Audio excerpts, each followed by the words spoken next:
Discord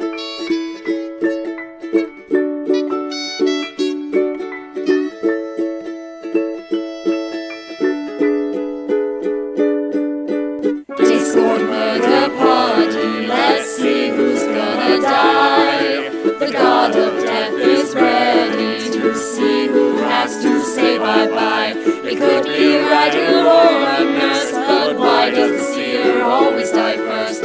Discord murder party, get ready for a game of blood and death. I mean, a fun game with friends where nothing bad happens. Right, guys?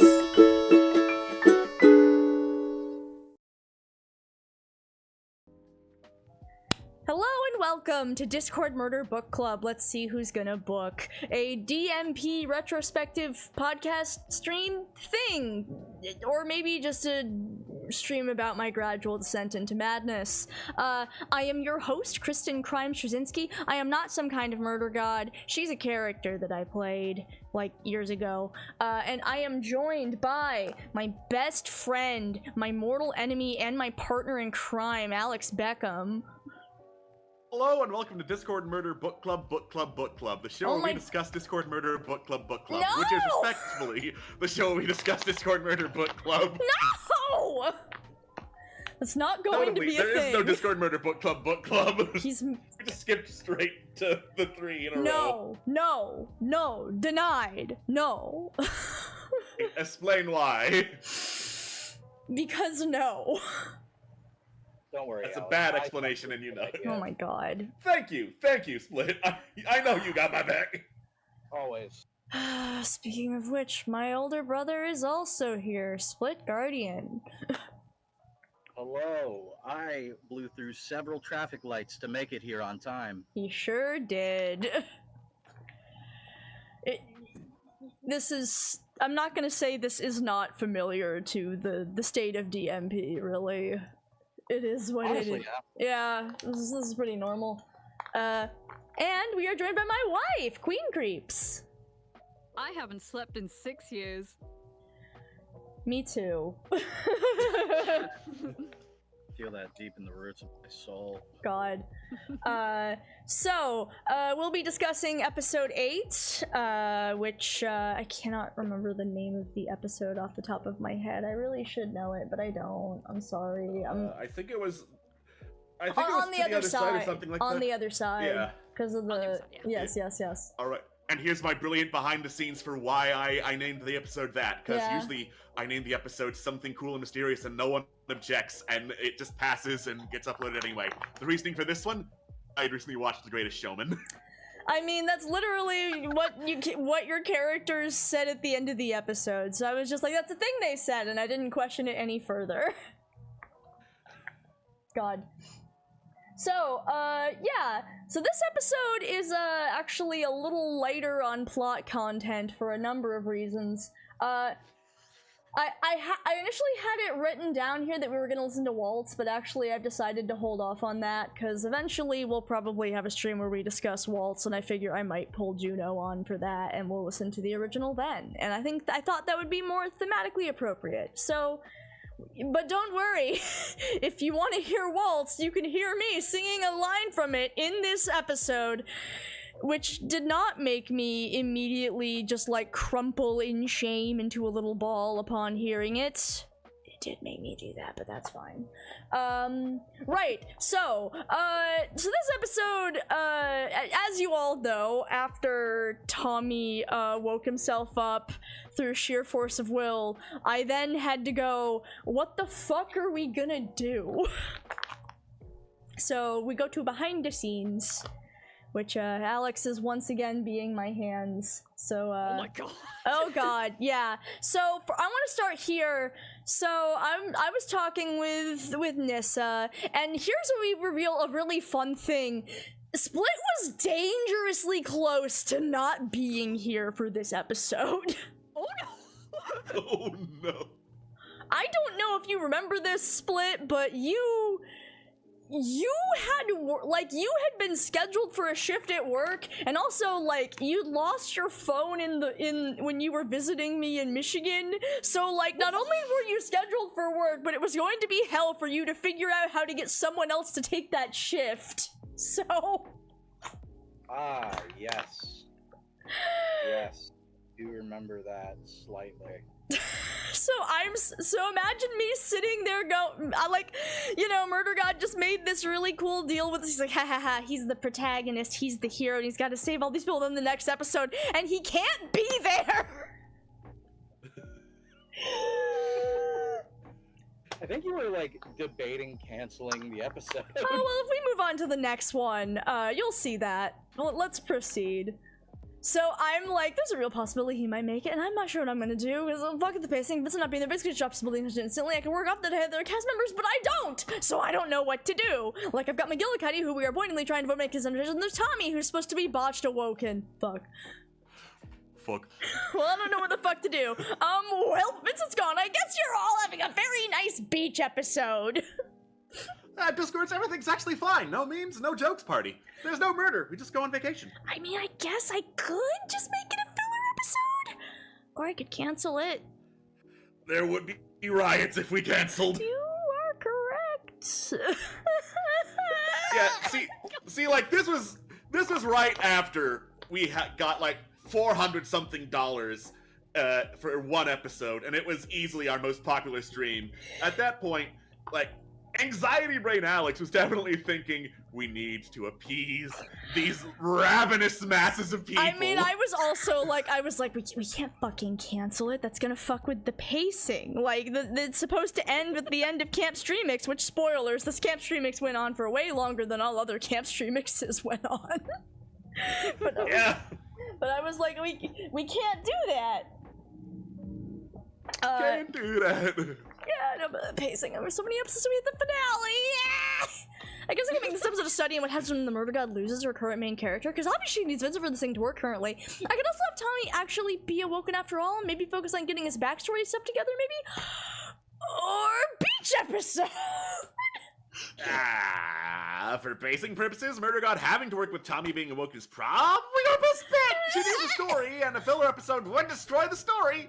This wasn't supposed to happen, but she'll just have to roll with it. Plus, it aids that she's losing control again. Yeah, that probably works. And if Vincent doesn't bother, just adds to her. Wait, what? Shuffle script papers. Okay, well, thanks. That's what I'll work with. Maybe we'll get lucky. And Split will somehow convince someone to switch shifts with him in spite of not having a phone with which to call people to ask for said shift switch. Also, I guess Kyle is officially not named Chaos God amongst the fans, and every time I see it, I'm like, fuck, they know. Chaos God will boot Kyle from his throne. Chaos God tolerates no pretenders. Yep. Continue to give me money, Chaos Slave, or I shall recite a scathing limerick that will destroy your mortal coil. This is the smallest. I love how you guys read this entire section here as Charlie and Oz. Oh, I just did it as myself. Yeah, the line is Oz. These characters are nothing like us, and the dynamic is not based even slightly off of us. There we go. Example. Exhibit B. Exhibit B. So at this Thank point, you, Alex. Thank you. At this point, I was like, okay, we gotta start doing this with 3 people, and I'm just gonna be adding more people once the plot shows. Okay, I will create the plot chat channel in the DMP server. And so I created the plot chat, and Alex immediately christened it Fart. Do you fucking mind? I do. See, I didn't read these behind-the-scenes screenshots beforehand, so I was just like, okay, surely what the next screenshot is continuation of us figuring out what to do if Split doesn't make. Oh, I just typed in fart into the plot chat, and that's how we christened the plot chat. The timing was in fact correct. The timing was very correct. Don't you love digging up history you don't remember? Yeah, it's the best, honestly. So here after you said fart, sorry, go ahead. Yeah, listen, There's a lot of stuff about seasons 1 through 3 of Discord Murder Party that are just gone from my memory. So when we're going back to it for book club purposes, I'm going to look back on this with fresh eyes and be like, wait, what the fuck? What was I thinking? And then it'll come to me immediately. But I cannot tell you why I put fart in the plot chat. I cannot tell you why I put fart in the plot chat. Probably for the funnies. I mean, I'm sure it was for the funnies. You saw that I gave you access to a chat and you were like, oh shit, this is a fresh chat, I gotta go now. We gotta go! We gotta go! Immediately Dutch oven the place. It's like, sigh. You know, I was gonna, like, write a welcome thing, explain the purpose of this chat, probably discuss some plot shit, but it's ruined now. Discord Murder Party is canceled forever. I hope you're happy. Go ahead. Anyway. And then apparently I was! God, okay, so then I go on to explain what we were thinking about what we were gonna do for the plot. So initially I'm like, okay, we're gonna do scenario 1 opens with introductions. Vincent is so smug because he totally got someone to wake up, but then we reveal Tommy last. His name is wrong, he doesn't seem to remember what's happened. He keeps occasionally lapsing into different names, switching roles. Right now it doesn't seem crazy, just confused. Also, oh by the way, why is his face all glitched out and weird? And Vincent and McGillicuddy are the only ones who can see it. Murder God explains that Thomas botched his awakening and jumped to the pacing and also didn't remember his name properly. Also, the way he needed help to awaken and what did you do, Vincent? You got drunk. So nice job helping. You're a real hero. It was not my fault, says Murder God, insisting it was definitely not her fault. To be fair, The beginning of the Winnie abuse. it was also Kyle's fault, but... God. Canonically, it was Kyle's fault. Yes. But yeah. The stoner tried to warn you of the floating triangles. And I didn't listen. That's so fucking funny, actually. But yeah, so Tommy's clearly off. We go through the scenarios, and I know what you wanted, some Vincent and McGillicuddy interaction. I don't know what you had planned for that. So initially it looks like we were talking about having Vincent mentioning Angelina, and it makes Tommy snap, so then Murder God gives Tommy, like, his story, but all the bad parts of his story. So we've got episode ends with 1 awakened, 1 anomaly, and 1 very broken man. And Vincent now not only has to try to get other cast members to awaken, he has to figure out how to fix what he just broke. And so, obviously that changed. My current plan is to aim toward Tommy being fully awakened by the end of the season, which will be the end of the summer, and have him go from being a broken, depressed shell to a better awakened person. So, you know, a positive character arc. Imagine that we can end season 1 on a positive note? For what? Question mark? He will graduate into the Failure 3. The Failure 3!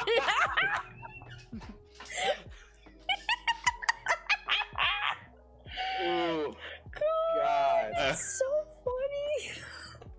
So yeah. And anyway, so Split managed to get the night off. So apparently, up until the day of the stream, I did not know if Vincent Marshall Reed was going to be there.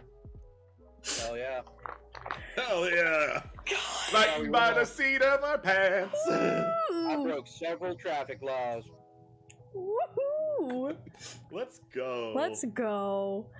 Time is truly a flat circle. So apparently, and then of course, Alex like, so by the way, Jeff Goldblum is gonna be here instead in the first scenario, so I don't know if that affects anything. What? Yeah. So we were like, okay, that's a very nice idea for plot stuff. Like, only Doc and Vinny can see it. Slight problem.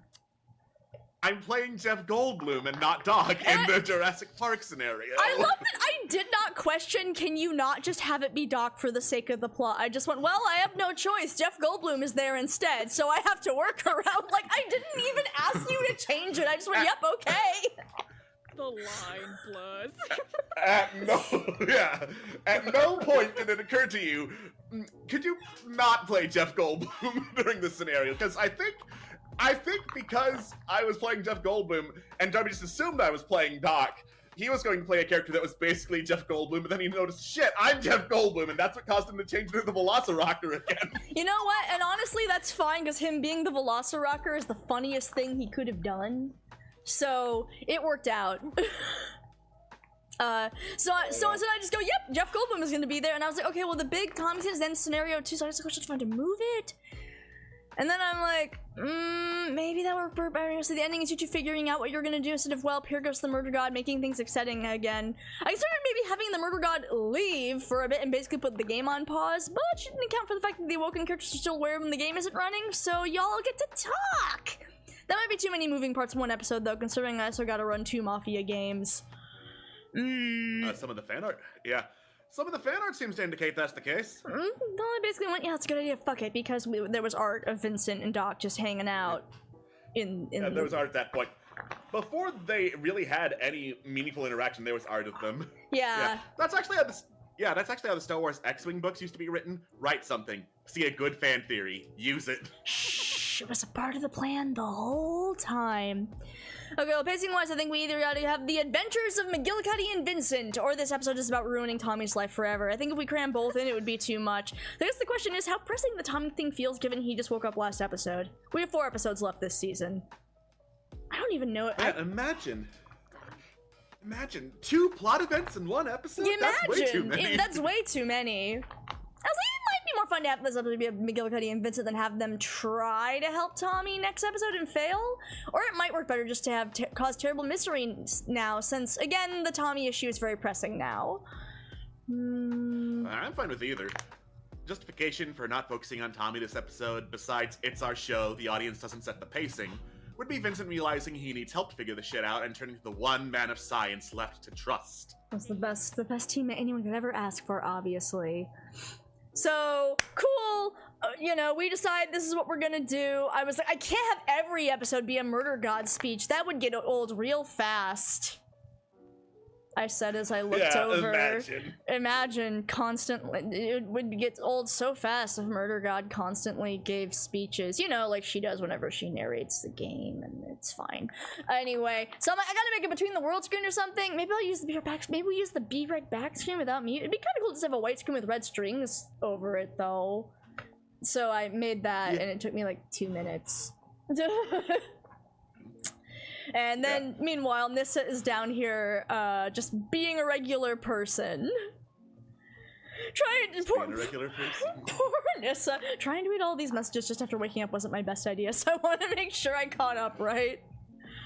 Woohoo! Meanwhile, I just want to go back to this again. Man, if there's one thing our audience of Discord Murder Party watchers does not want more of, it's you talking and you making speeches as Murder God. If there's one thing they did not tune in for, it's you as the Murder God. You know, at the time I really did think that, though. Like, I was fully convinced that people did not like having me talk, and people were only here to obviously see everybody else. That's why they're making so much fan art of her, obviously. Yeah. Imposter syndrome was fucking kicking at that time. Yeah, gives you a hug, anxiety. Yeah. Anxiety. Obviously, in retrospect, this now seems very silly, but it made sense at the time to 2018 Kristen, who got hired on to be an artist and writer and did not get hired into Internet Remix for anything that was currently happening. So, in my defense, why would I think this was real? Because it sounds insane. Madness, truly madness. Absolute madness. Okay, so I think next should be... Okay, so meanwhile, just suddenly cut to, like, apparently Split and Alex just made plans. And, like, you didn't even say you were just like, alright, me and Split have general attractions. I'm like, oh, okay, is there anything I should know? Because I'm just gonna, like, have her in the game, but instead of the show ending, we got to the void? Oh, I think nothing. I don't think there's anything you need to know as the director of the show, obviously. Yeah, other than they'll be more or less working together by the end of the void. Rad! Yeah, as for that, I'd say cut to the void is probably our best option. We should probably let other people know what's up. Yeah, I'm filling people in on that, and I'm glitchy's Tommy before we starve. Yeah, so that, you know, people aren't going, great game! Oh my god, great game! And we're trying to have a scene. Yeah!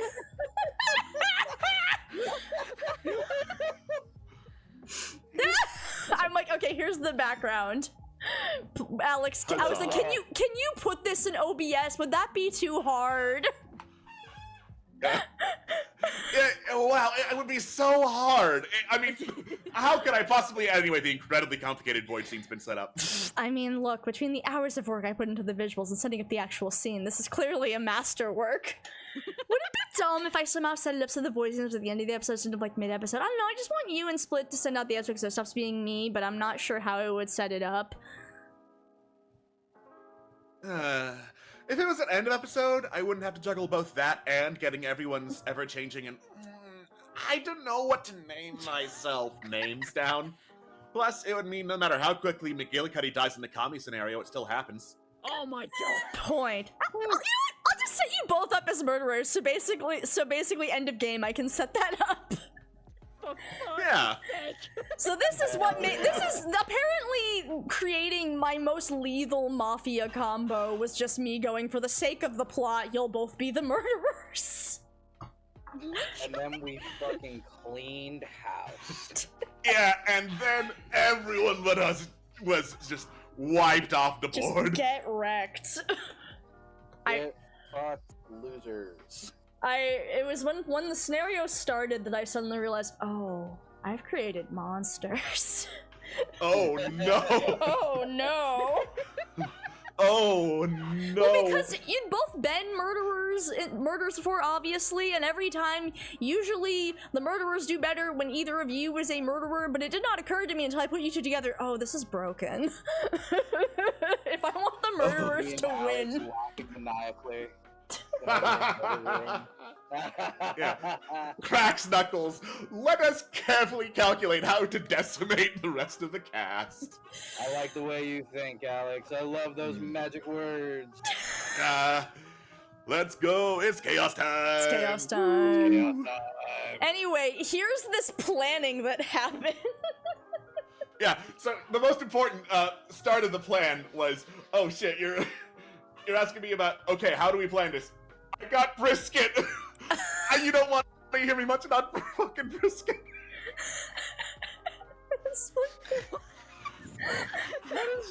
What is going on? You gotta say your line, Split. No worries, man. Do you want to talk about this or just type? Type, because I'm gonna hit dinner here in a second, and you probably don't want the sound of me munching on brisket in your ear. God, you're right. Just got home from work. I've had more than enough brisket for a lifetime. Anyways, though, so for our stuff, since it's supposed to be a pretty Vinny, Doc-heavy episode, what are your thoughts on how we should go about this? Because from Vinny's perspective, McGillicuddy is either a coward or more than he seems. So he's pretty cautious about Doc in general. All he knows is the two of them are seemingly in the same spot.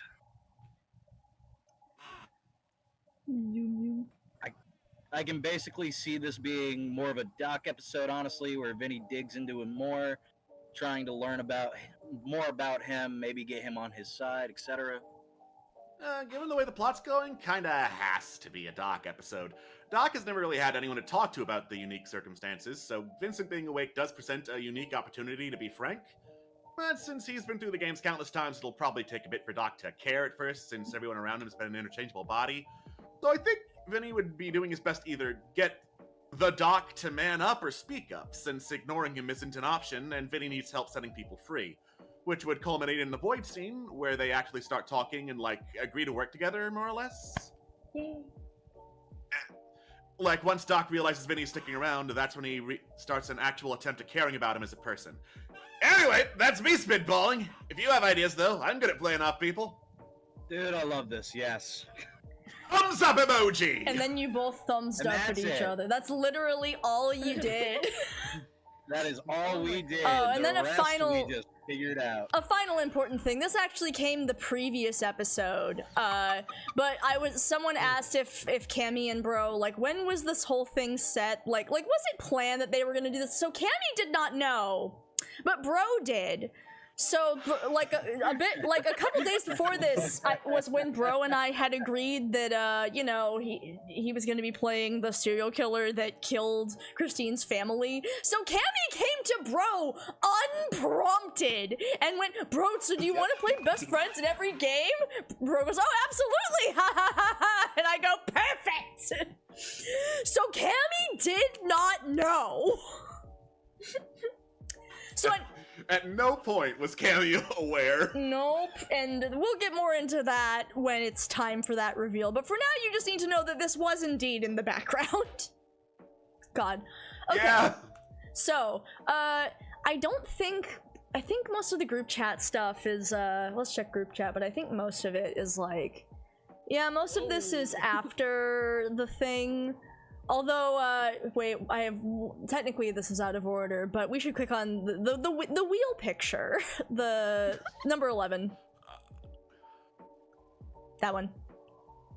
How does this work as the wheel picture? I'm not asking opinions. I'm just saying that this is totally the wheel picture now. Well, given that one of the new options is the awoo voice for a whole round. And... Oh no. Thank you for your Phil impression. Nice. God, so most of this is kind of us reacting to after stuff. So for now, we will go to talk about the game. So let's go to illustrations since that has like the log pictures in it and stuff. I think that's a good way to do it. So let's pull up Tommy and Glitchy. There we go. That'll be in the background while we talk about what happens in this episode. Yeah. Okay, so like I said, this episode, we sure came in going, okay, so our plot goals are, we show that Tommy is glitched, and Vincent and Doc talk. And that's the only stuff that was planned. And because that was the only stuff that was planned, this episode got fucking insane. Boy, did it ever. Also, shout out to Juno for this picture, and shout out to Murder God in her safari outfit. With the halo. With the halo. With the halo. Truly, like, I'm glad we started actually having the art in the episodes, because it's a lot cooler. Stop it! No!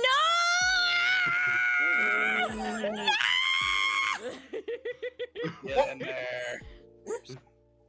With the halo. God Now damn it.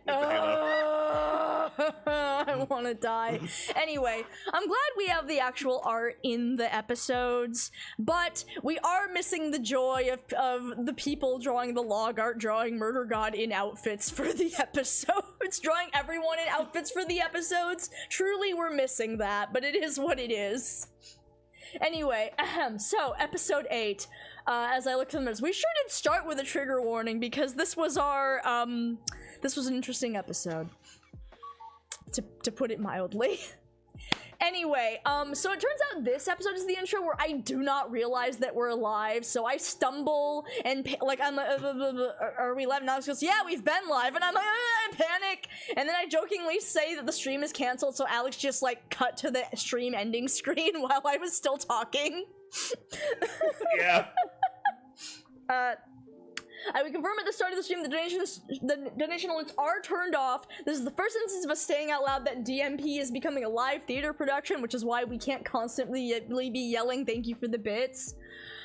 I also said I'd thank each donor personally during the night phase. That definitely did not stick around. Thank God, because Jesus Christ, I would love to thank everyone personally, but like, I'm busy running the game. What we should have done is we probably should have kept it and then talked about it in like the post-show, but like post-shows were already so packed.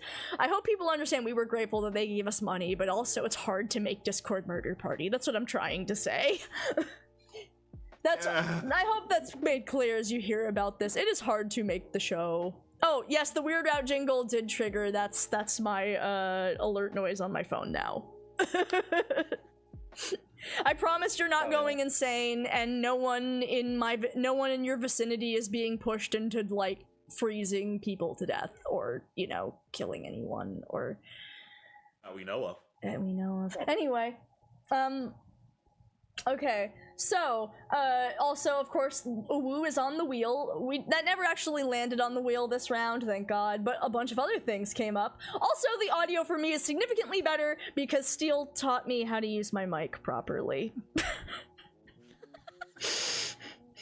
At least I finally figured it out.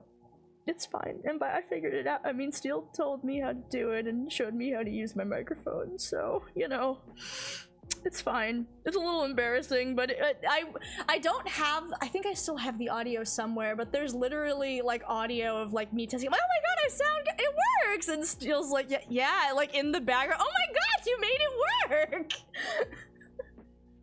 It had to be done. It had to be done. It had to be done. God. But yeah, so, audio for, let's see here. Scenario 1 was paid for by both Tara and Kyle. Apparently they both wanted Jurassic Park. Thank you. Nice. I mean, we respect that. We love Jurassic Park in this house. Exactly, I was very happy to do a Jurassic Park reference. So of course I ramble a lot about Cretaceous Gardens, and I make it very clear that it's called Cretaceous Gardens because the T-Rex is from the Cretaceous period. Shut the fuck up. It's not from the Jurassic period, John Hammond. What the fuck do you know? Just go off about this for a while. Anyway. And in the meantime, you call John Hammond a doctor. He is not. I do call him Dr. Hammond multiple times in this episode, and I'm very ashamed of that. It's fine. So Jeff Goldblum is in this.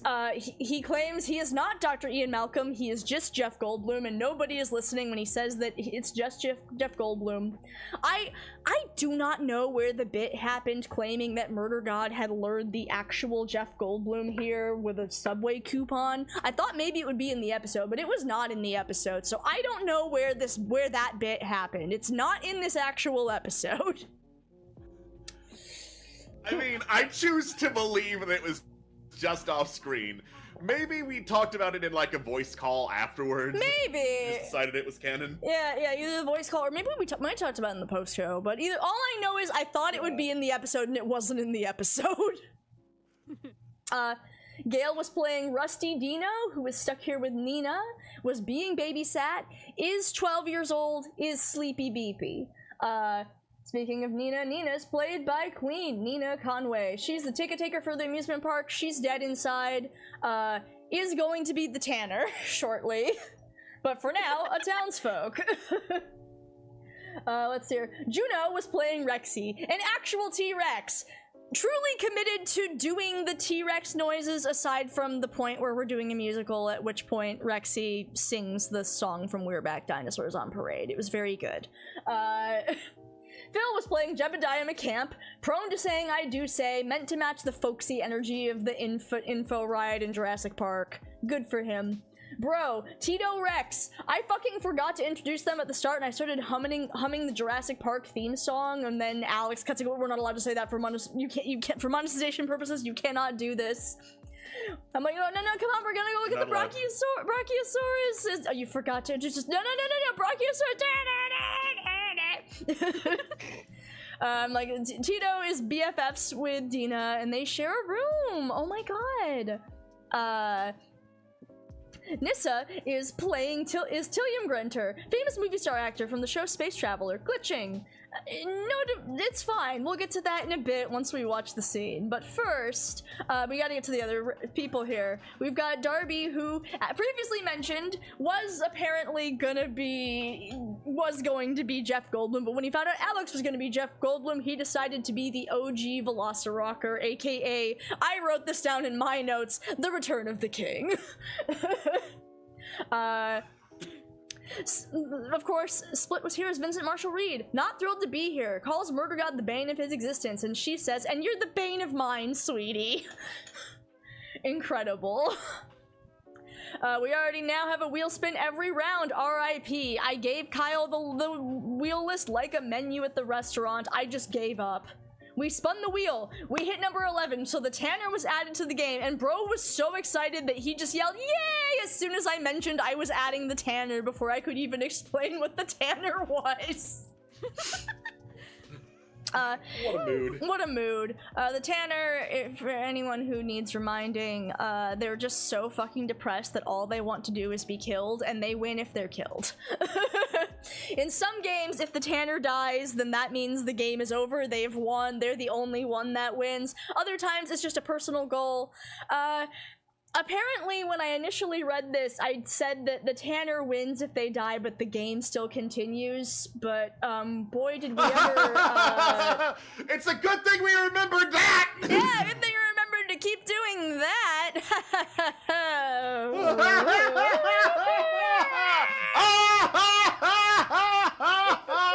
It's fine.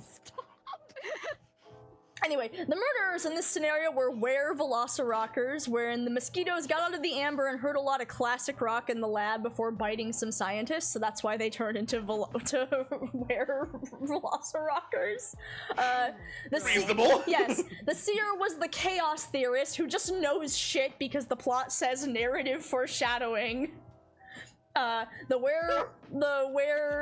witch is a lab scientist experimenting with some sort of blood to save someone from death and also, you know, kill somebody or whatever. I think I was trying to write Triceratops, but what I typed was spelled Trucatatoos.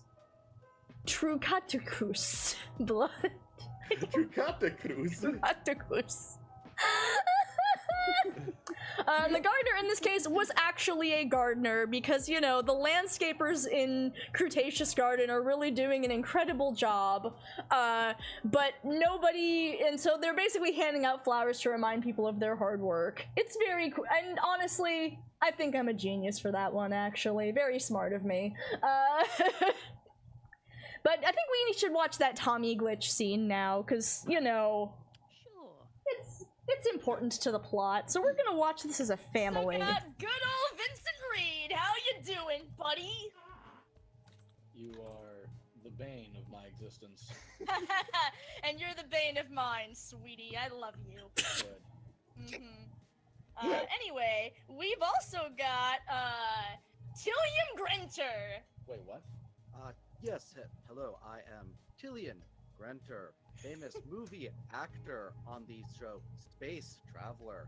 I'm here to see if this is good for a crossover. Is it me, or does he not sound like he does on the television? He does! Yeah. Weird, it's almost like he's in the wrong place or something. He sounds like someone from a Minecraft animation. Don't talk about those. I don't know about you people. That is how all of Hollywood talks. Okay, Yes, hold on. Correct. This isn't fair. This isn't how... What the fuck did you do to him? I didn't do anything, Vinny. Why is his face like that? What are you talking about? If he is from Hollywood, that would be the Botox. What the fuck? Oh, what, you talking about the hang on, the glitchy thing? Yes, the glitchy thing. What the fuck? Oh. Oh, okay, so about that. So fun fact, there's this little thing called narrative structure. Follow proper pacing, and I can't resist crafting a decent story. But last time there were those stupid triangles, right? Which meant I wasn't at my best, and then, you know, somebody cheated. Excuse me, yes, his name is Tillium now. He tried Thomas. to jump... His name is fucking Thomas. That's the thing, it isn't. What? He tried to jumpstart his own awakening just like you, but he went too fast and he had no one to help. He ignored the narrative, and I wasn't in any position to tell the story, so I couldn't help. And you, Vinny? It was your job to save him from me, wasn't it? I started this game thinking maybe you could at least help tease these things out. You could have asked questions. You could have helped him get the story straight. You could have helped him remember. No, it's not cheating. You didn't help him. Information. You didn't help him. You were too busy How getting could drunk. I have? Yeah, well, you see, you were too busy getting drunk and mocking me in my moment of weakness, and, well, really, you probably should have been focusing. Oh, maybe you shouldn't have made that part of your stupid little game. Oh, no, I'm sorry. I don't make the rules, Sweaty. Oh, wait, I do. Go fuck yourself. Oh, no. Anyway, the point is, he got it wrong, and now he's ruined.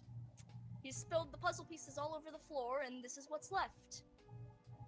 Maybe you can help pick him up? I don't know. Good luck! You good? Hey, how you feeling, Tillium? You doing okay? Oh, yes, doing fine here. This is a different atmosphere, but still amazing. He's feeling great. Gosh, you sure are doing a good job there, hero. Move on with the fucking game. My thoughts exactly. Let's continue. Yay, there I go. Oh my god, this version doesn't have the missing no in it. I forgot the official version didn't have missing no. We didn't put missing no in. Wow. Incredible. Well, yep. So there he is. I forgot that. I mean, I remembered the puzzle line because it's a good line, but I really do appreciate how well everyone else puts places. What are you talking about? He's normal. This is normal, actually. Yeah, that's normal. Yep. Poor Vincent. Also, gotta love. Sorry, I don't make the rule. Sorry, I don't make the rules sweaty. Haha. Sorry, no, I do actually. It's like, girl, no, you don't. You sort of do, but also you don't. You dumb idiot. I don't make the rules. Oh wait, I do. She said, like a liar. Yeah, Like a liar. a woman who simultaneously is making way too many of the rules for how much of a disaster she is, but also is constantly saying, I am definitely the one making the rules here, as everything spirals violently out of control. Just very funny to just remember that the entire time this woman internally is just like, yes, I definitely know what no, it's fine. I've got this under my control. This is fine. This is on purpose. Fuck, what the fuck? What the fuck happened? You messed him up. I've never done anything wrong in my life. Yeah, what a shame. Oh, Okay, guys, she apologized. She was really sorry. She was really sorry. She's really sorry. Eventually, God, she's doing fine. This is all your fault, Jafar. Oh my god, I have no idea what you're going there, PS. But yeah, so we've got all the things. Time to actually start the game. When everyone goes to bed, when everyone wakes up, Jeff Goldblum proceeds to complain that he did not get a trailer and he's insulted. And we're just like, mad scientists cost money, so that's why Jeff Goldblum had to share a bunk with the T-Rex because Murder God couldn't afford a trailer for Jeff Goldblum. I decided that Rexy would be the funniest person to have to share a bunk with. It's objectively the funniest option. Vincent got flowers. He had no reaction to them whatsoever, presumably because he's busy being stressed out about Tommy. Very much so. Tommy was attacked, but he was saved by the witch. Immediately, Nina says, what a waste of good drugs. To be fair, you were a disaffected teenager, and also, by this point, I'd already declared you to be the Tanner, so I assume you were trying very hard to get killed. I guess? Dina was nominated for the leader because she cares about the dinosaurs. Obviously, the were actors are trying to make dinosaurs look bad, which Dina is determined to prevent. So all eyes immediately go to the OG Velociraptor because, you know, he says, no, he's the gardener, and asks Vinny how he likes his flowers, and Vincent just goes, Yeah. Vincent tries to call Tommy, and Murder God says, I wouldn't do that, and Tommy does accept that he's called Gwen sometimes, so he's a famous actor from Space Traveler, but we move on from this. Nina dunks on management, Murder God goes, hey, and then Nina says, sorry, I didn't know you were there. I'm always here. Juno was really committed to T-Rex noises, does do the big head, little arms bit, this is very important. And people were really considering Rexy, but then everyone got kind of like thrown off. Okay, but like Rexy is already a T-Rex. Why would a T-Rex turn into a raptor in the night? That's stupid. That's stupid. Then Jebediah offhandedly suggests eating the T-Rex, and Murder God starts counting down because, oh my god, we spent so much time doing bits that we're already down to the final 10 minutes, and Vincent hurriedly accuses Jebediah, which Murder God finds very funny since that means he's playing the game, and everyone's like, what the fuck, Jebediah? Why do you want to eat Rexy? And Jebediah says, I'm a man of opportunity and I've never had that kind of meat before, says Jebediah. Honestly, so fair. So fair. Jeff Goldblum abstains from voting in public because of his contracts. Nina is very aggressively giving flags that she's the seer, blatantly making her the tanner. It's so funny. Listen, I was trying to lie in that roundabout way of rashly accusing people because normally when that happens, people are like, "Oh, then you must be the killer." Well, see, you're like, I haven't checked his information yet. I'll get back to you. And the way you've said it definitely made it sound like you were the seer. Anyway, Jebediah gets voted out, so he gets tossed into the other non-sentient T-Rex's cage, because listen, we just can't afford to feed these magnificent beasts otherwise. So we cut to night phase. Murderers really struggle to make a decision, and then Murderguard starts singing the DMP thing, but I can't see who's gonna die because the murderers won't make a decision. The Velociraptor tragically dies, so he's a great gardener, but alas, now he is gone. The wheel spin makes this round a musical, and everyone really commits to this bit, except for Vincent, who absolutely refuses. Correct. Yeah. I think I remember frantically Googling, can Jeff Goldblum sing, before I committed to anything. I was like, they did not have him sing in The Prince of Egypt, so I'm going to assume he doesn't. Yes. And then The World According to Jeff Goldblum came out, and he kept going, so let's investigate these ice cream vendors. If only you'd known. Yeah. If only I'd known, I could have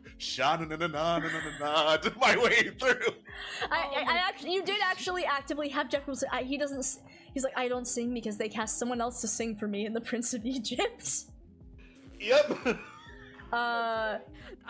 I love this part only because it's like, because remember, we're all a group of singers, so everyone's really giving it the role except for me, who's obviously trying to be quiet at 2 o'clock in the morning. Yeah, I started out singing the Seasons of Love number, and then I'm just like, just kidding, you only have 10 minutes. Not 525,600 minutes. Which is great, because Rent's gonna come up later. Apparently, canonically, Casilda Howard just genuinely likes Rent. God. It's okay. You can have trash taste in Broadway. You can have trash taste in Broadway. It's okay. So yeah, Vincent won't sing. Nina says this is suspicious, and then Nina continues to then Nina basically insists that Nina keeps acting like she's the seer, so Vincent says, Nina's the tanner, I'm the seer. Nina formally accuses Vinny, and everyone gets really into singing that part, and Vincent avoids death in spite of Gail seconding the nomination, and then when Nina asks why Rusty seconded, Rusty sings that they just really wanted to sing. Then Murdergod mistakenly says you guys have 2 hours instead of 2 minutes, and everyone goes, oh god, no, we can't keep doing this for 2 minutes! For doing 2 hours. So Rusty is nominated but manages to deflect to be a witch. Dina is nominated with just seconds left. Dina, however, is the gunslinger. In this case, Jeff Goldblum actually does say yay. He opts to vote saying that Nina should shoot either Rexy or Tito. So Dina manages to avoid death because everyone was like, okay, she's gunslinger. And Vincent then insists there's still time on the clock, but Murdergod denies him, sings a line from Waltz, and then snaps Vincent away. Vincent was indeed the seer. So, you know, it is a seer death. To be fair, this one was an act of God death, but it makes the most sense for her to snap Vincent away if she can help it. And also, it's funny. So Jeff Goldblum is murdered in the night by Rexy, but is murdered in the night by Rexy. But then Rexy is killed by the witch via drugs in her big doggy bowl. So Jeff Goldblum is killed by his roommate, and then Rexy takes a big old drink from her big old doggy bowl and dies. And then, of course, Rexy is revealed to be one of the murderers, and Murdergut's like, who could have foreseen this? The T-Rex was eating people. Oh no. This leaves Tito as the obvious murderers. Here's Rexy dead. As the murderer, and Cammy and Bro proceed to go hard. God. And then Nina is the Tanner, and then she said that, but Nina basically she says, you know what? I like everyone, so I've chosen to live.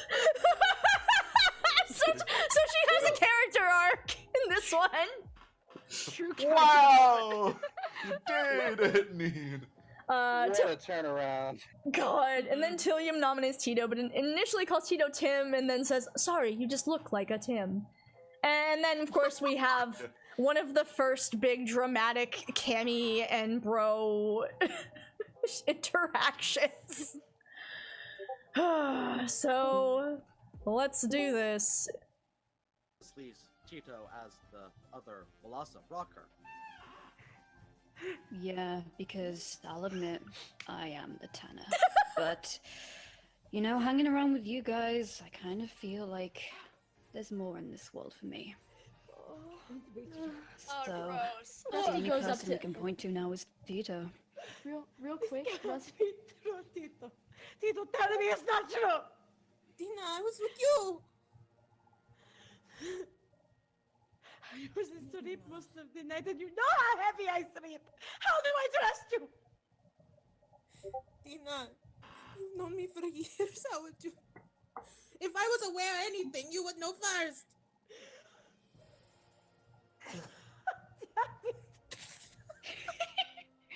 You would be aware of it. I guess... Jesus Christ. I'm so sorry. In order to end this drama in the amusement park, I will formally accuse Tito Rex. What?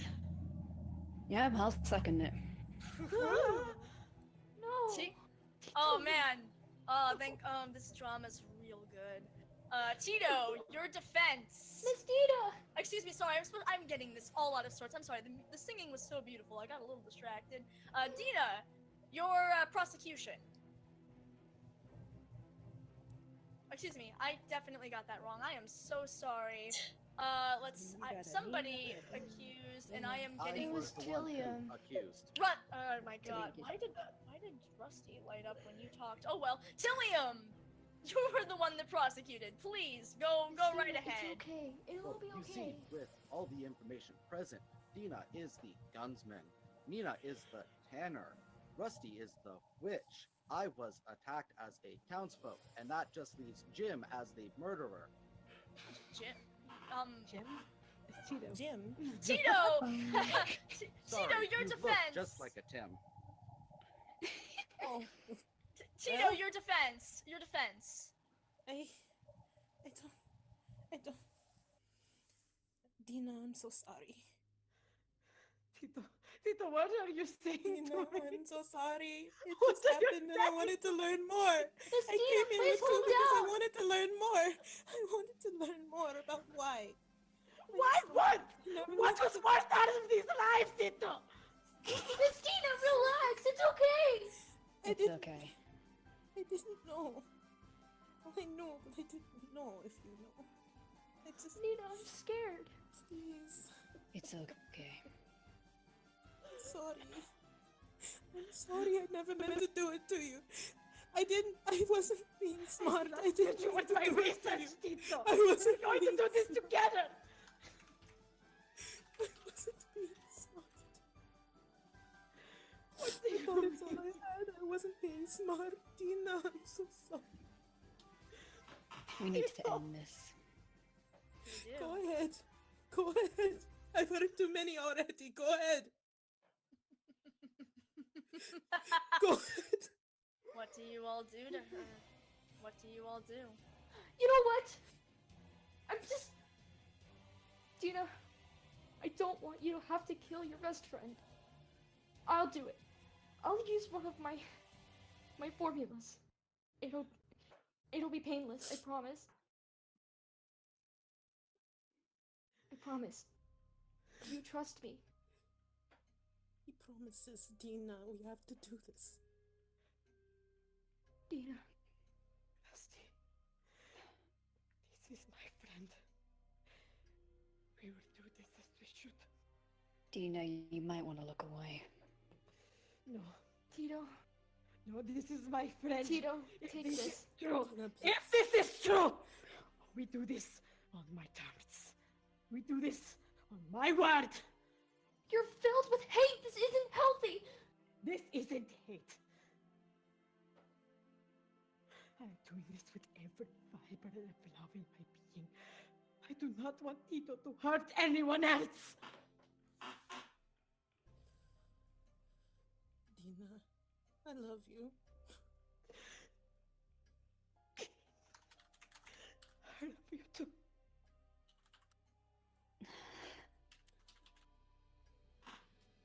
I drink the stuff. Interesting.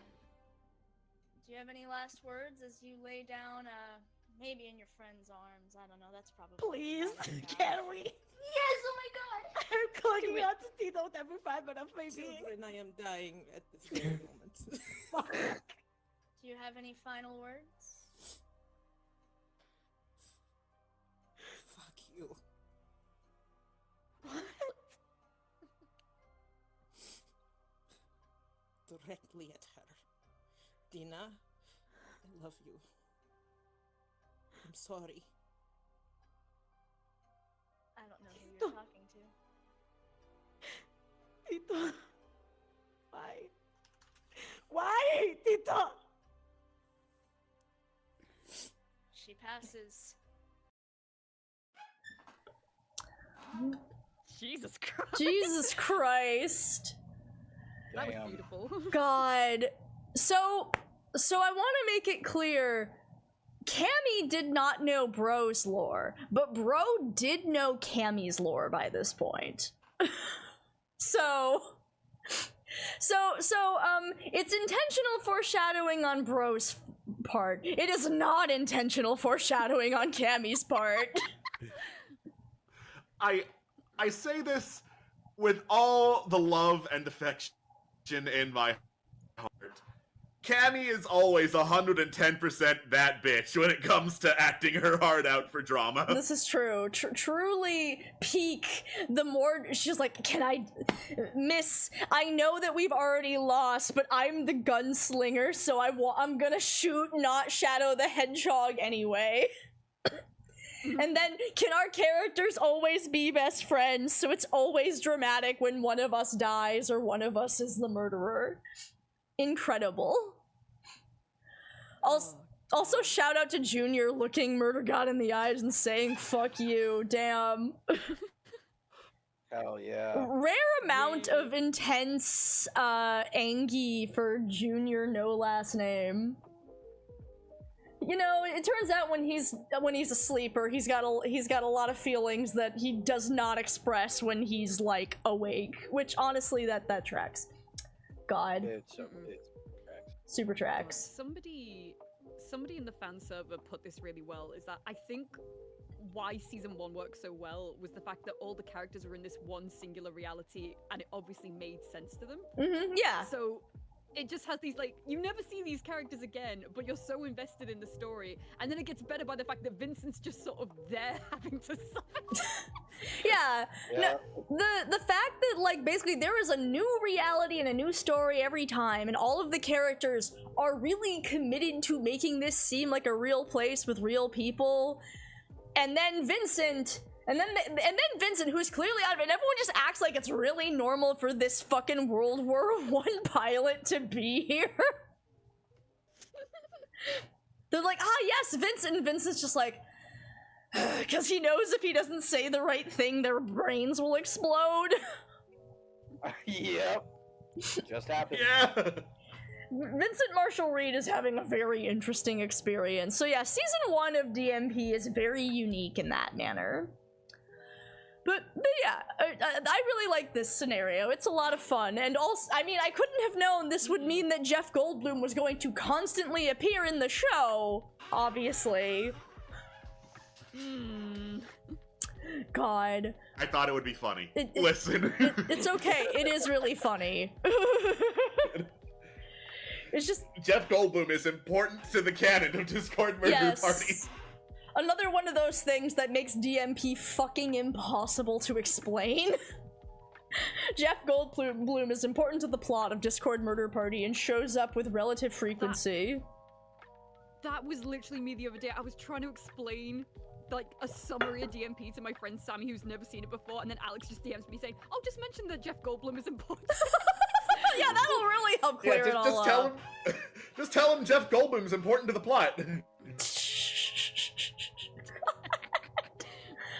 But yeah, so that was scenario 1, and now we'll get to scenario 2, which oh boy.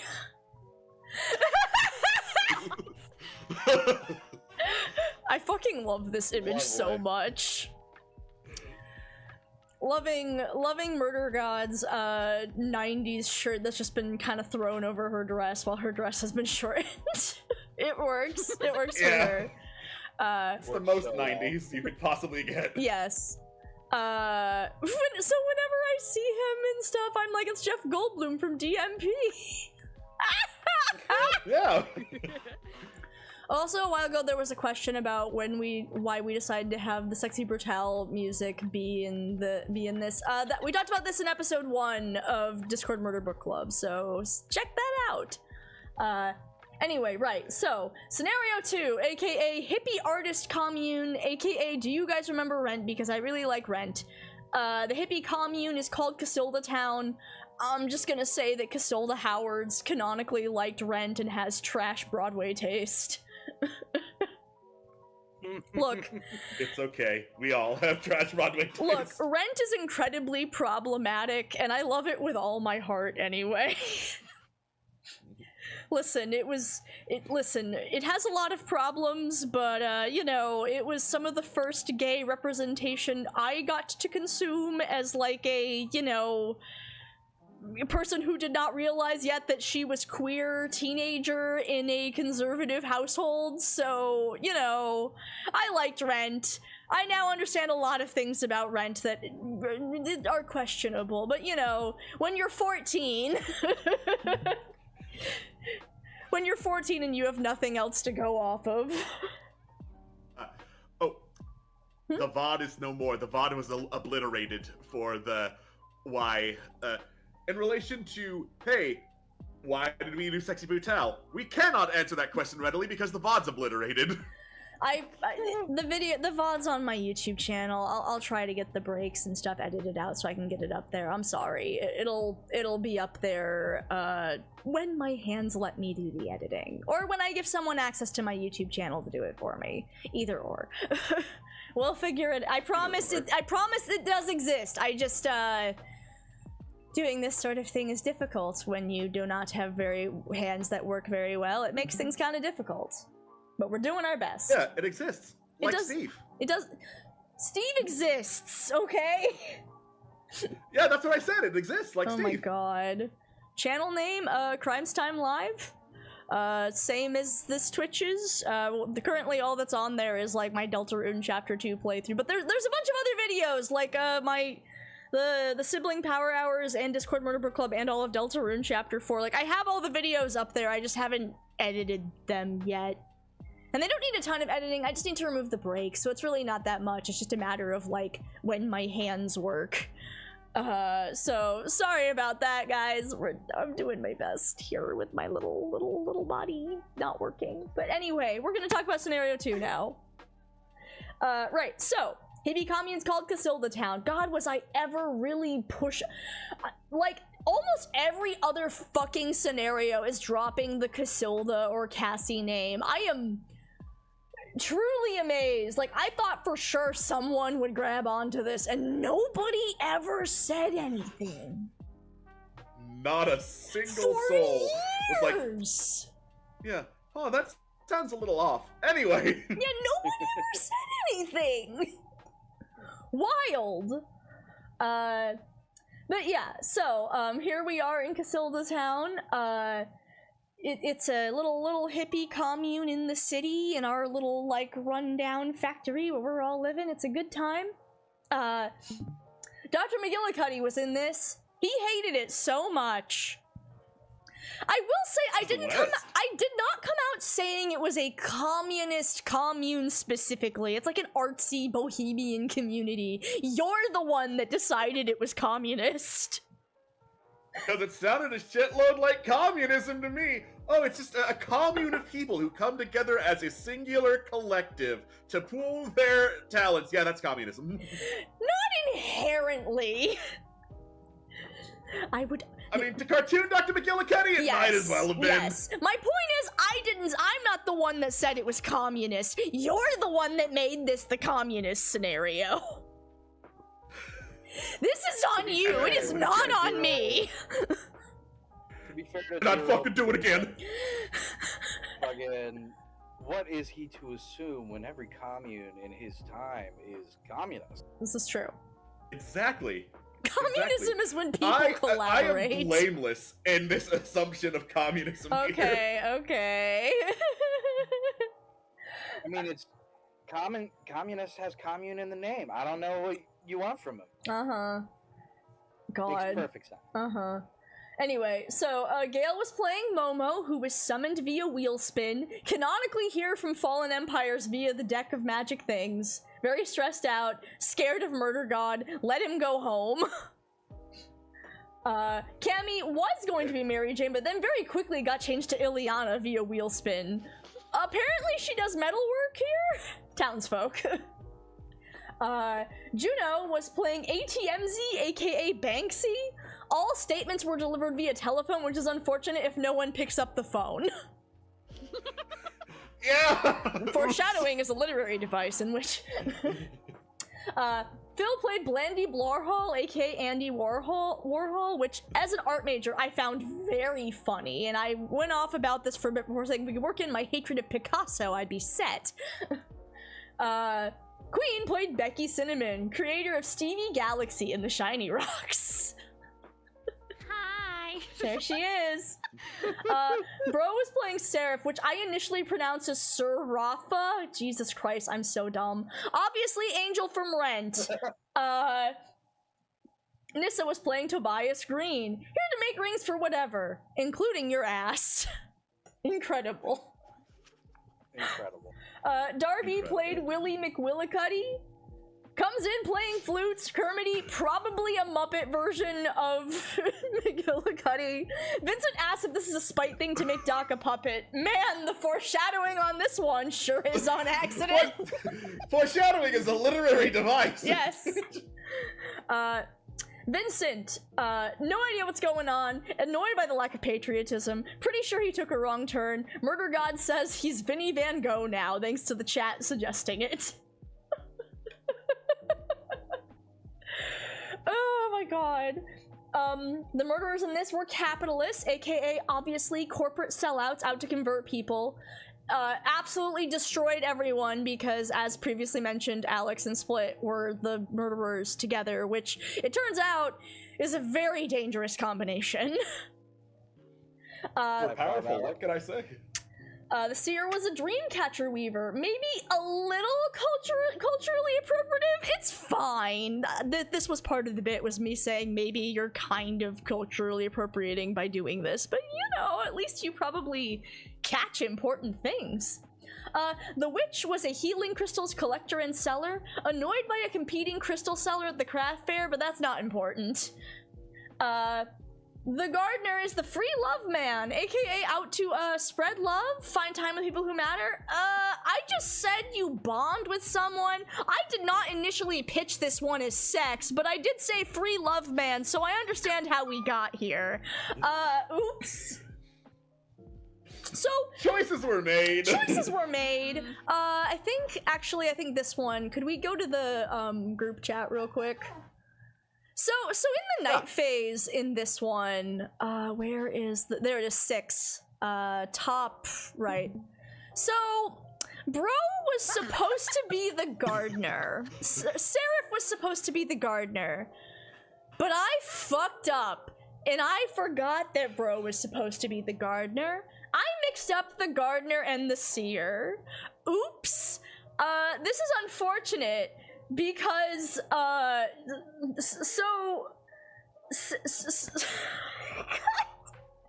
I mixed up the seer and the gardener, and then Seraph is the one who died. Hilariously, this would have only meant a gardener death, but due to my mix-up, the seer does once again die first. Because of my fuck-up.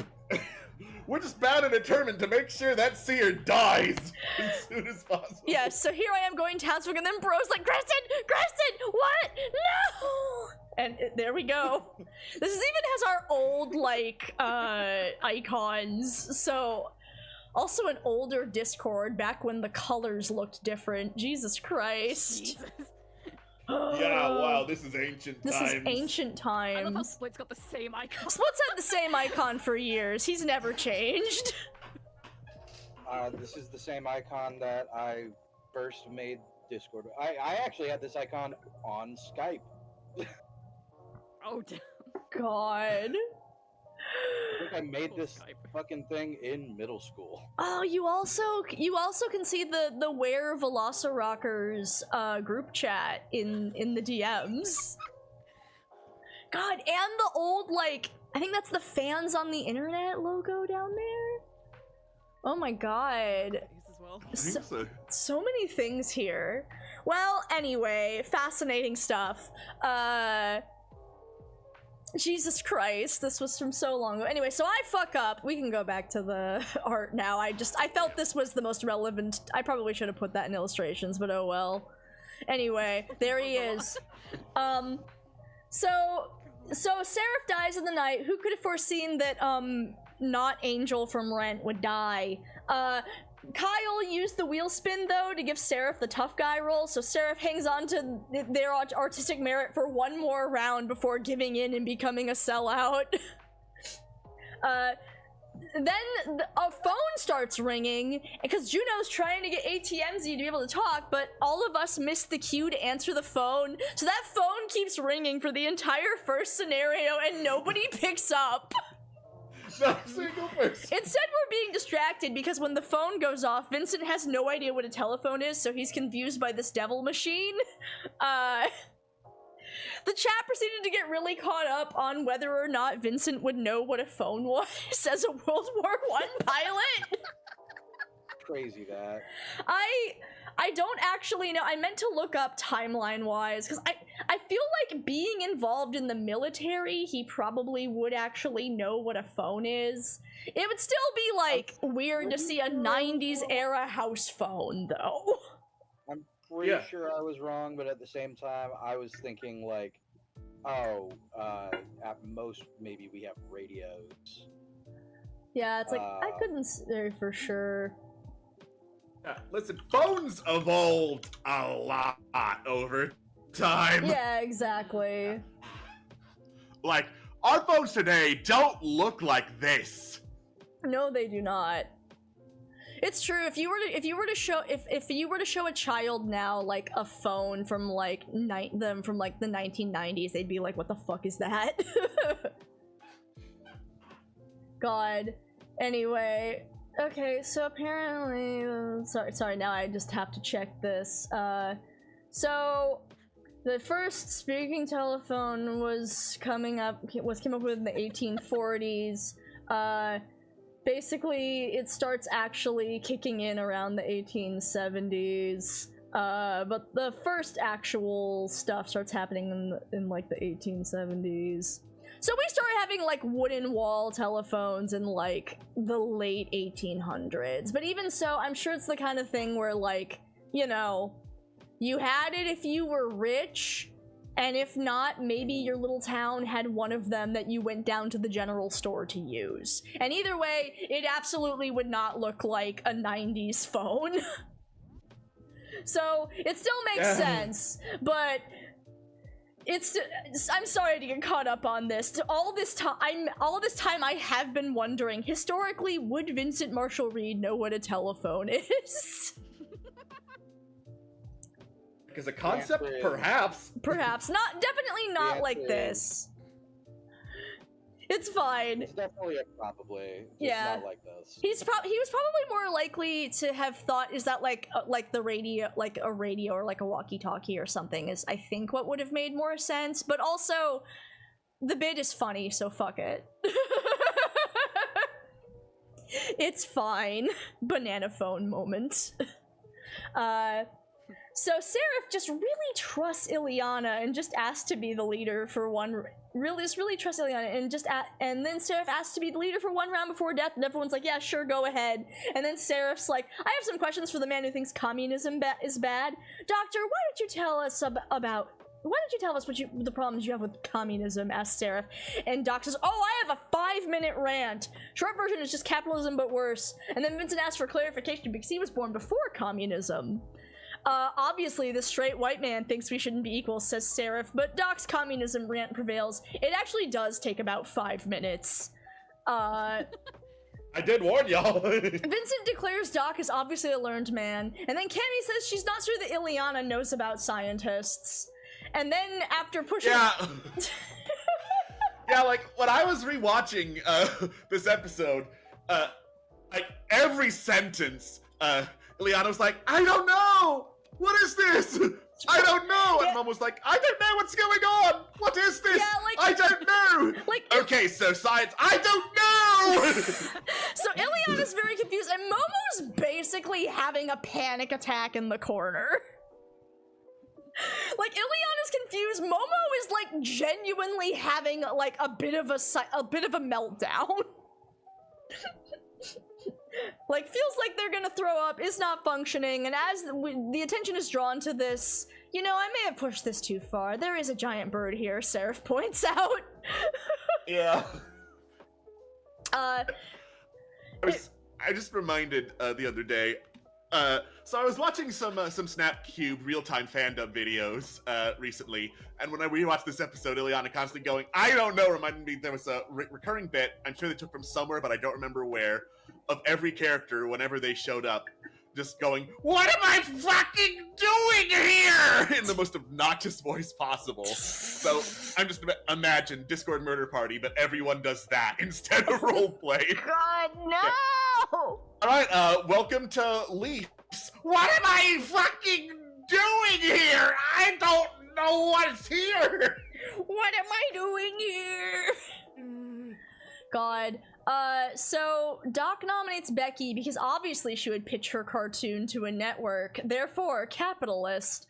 And this leads to a bit that we don't have to talk about if you guys don't want to, but it is absolutely the bit that triggers the trigger warning, so...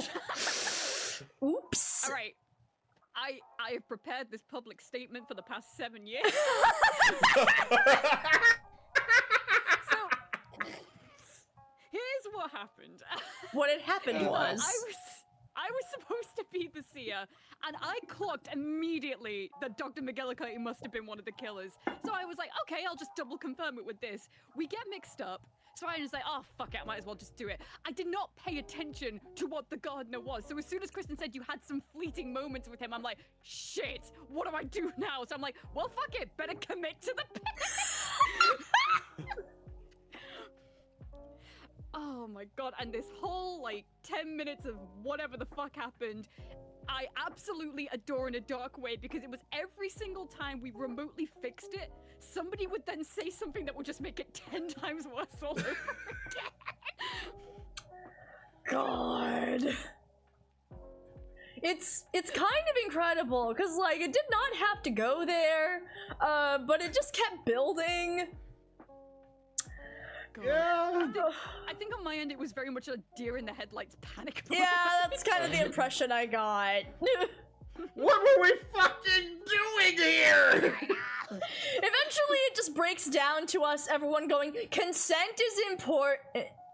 God, so Murdoch tries to reel it back. She's like, oh, Becky, I'm sorry. We're gonna move on. And then Vincent cuts in with consent is very important, Becky. And then everyone choruses that consent is very important. And so finally, we move on. In the night phase, I pointedly just say, okay, so... Jokes like this are not okay. Sincere apologies. Real quick, the best part about that wasn't the fact that any of that happened, it's the fact that right at the end I decided to twist the knife further and just spoil the whole plot of Steven You Universe. did, yes. You I was proceeded. like, it's been a couple months, I might as You well. just went ahead just to kick everyone on the way out. God, so we all Gale was so fucking angry. Oh my god, did Gale not know? Oh no. Yeah, immediately after you spoiled it, Gale was like, I can't believe you've done this. Fuck. Oh no. So Becky gets voted out because we're all like, this is too awkward. Becky's gotta go. Which this means that the seer died first twice in this episode. Nice. So Seraph goes to leave and I'm like, do you have any final words as you go to become a sellout? And Seraph says, I like having food now. Don't we all, Seraph? Don't we all, Seraph? We all. Night phase, I've confirmed consent is important. We apologize for the joke. The witch choice is so wild that I double confirmed. I was like, are you sure that's what you want to do? And they go, yes. And I go, okay. So Ileana is the one that gets capitalismed in round 2. Her final words were, I don't know what any of this means, and she leaves. She's just gone. What am I fucking doing here? And then Momo is killed by Witch, but he has potions that will explode and kill anyone within 10 feet radius. So he kills Willy on the way out. So he just explodes. So Willy dies with a silly yell and a sudden piano key drop because he's a Muppet. And then Momo poofs away in smoke because Murder God is contractually not allowed to kill Momo. So, after this point, Vincent nominates Doc as the leader. So, just cements their victory instantly. Jesus Christ. ATMZ finally gets the call through because someone picks up this time. Vincent is like, what the fuck is this? He legit calls it devil machinery. Doc makes the truly insane pitch that obviously only a capitalist would like phones. ATMZ insists he's using a public phone and he's supporting public infrastructure, but Doc and Vinny insist that's capitalist. So ATMZ gets kicked out. He just hangs up and Vincent cuts the phone wire. And then Doc and Vinny, of course, make the very obvious reveal that they were the communists, and Doc points out to Murder God that this was great, actually. What did you think was gonna happen here? Like, if you were trying to torture me, you just gave me a chance to dunk on communism for a whole scenario.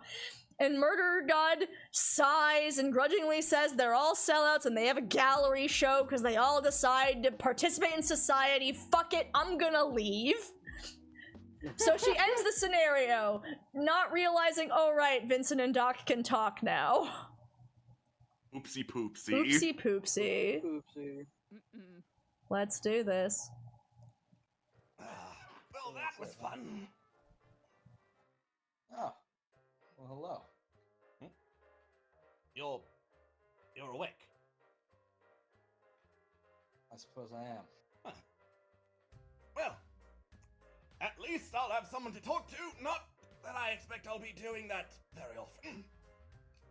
Why's that? I've seen people like you die hundreds of thousands of times. It takes personal connection away, you see. Well, I guess dying so many times, you could say, brought me back. What about you? What about me? How many times have you died here? I'm a man of science, so of course they took away the blackboard I was using to count.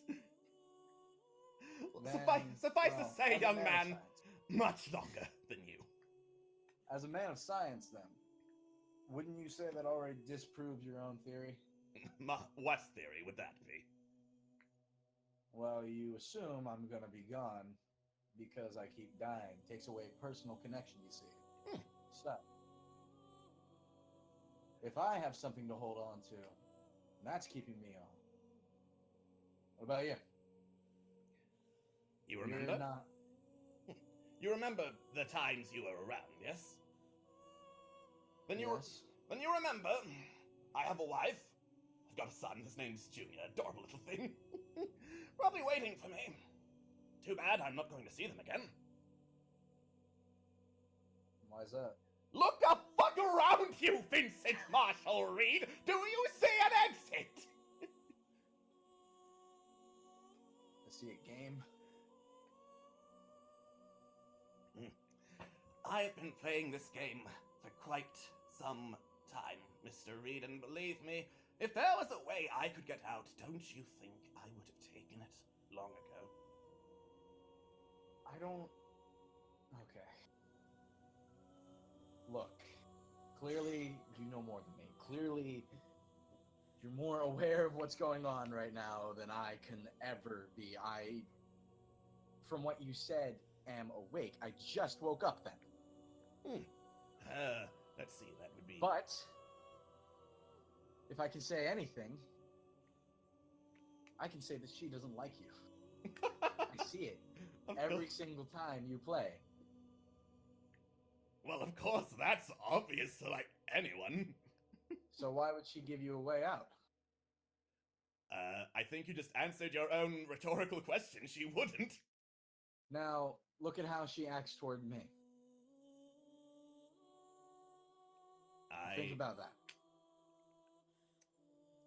Now, if you will recall, there were times when my memory blacked out, like, the bus, was it? The Panic at the Disco reference?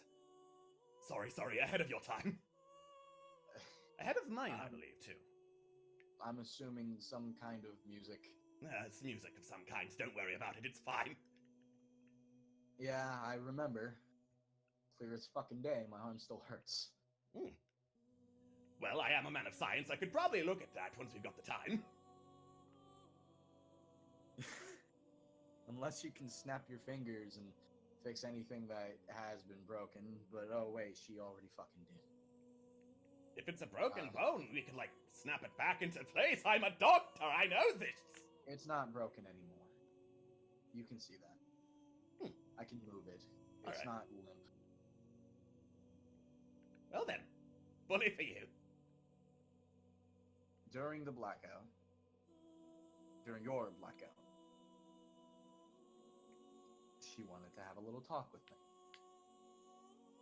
She broke my arm, threatened my family yet again, and then offered a deal.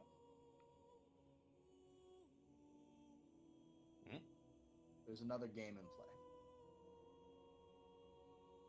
If I can get everybody else on key, alive again, awake, and on my side, I think she'll let us go. So... She said you didn't count, but I don't believe that. So when you were talking to Tobias and Terrence, calling him Thomas, that was part of your little deal? I'm trying to bring him back. He woke up. He was there. Angelina. That was someone. That was someone in his thing. He talks so fast and it's hard to remember sometimes. I know his name, and I know that, and Angelina. It's like his sweetheart or something. Then I believe you know 2 more things than anyone else does about Mr. Thomas Gwendolyn. Well, discounting me, I only know the one thing. Now you know 2. Now I know 2. Funny how that works out. Will you help me? I don't think you realize what you're asking me to do. I probably don't. I don't think I need to. Well, when you put it like that, I've been playing role after role in this game for so long that the passage of time itself means nothing to me. I suppose playing the new role of saboteur to our little murder god would change things up a little.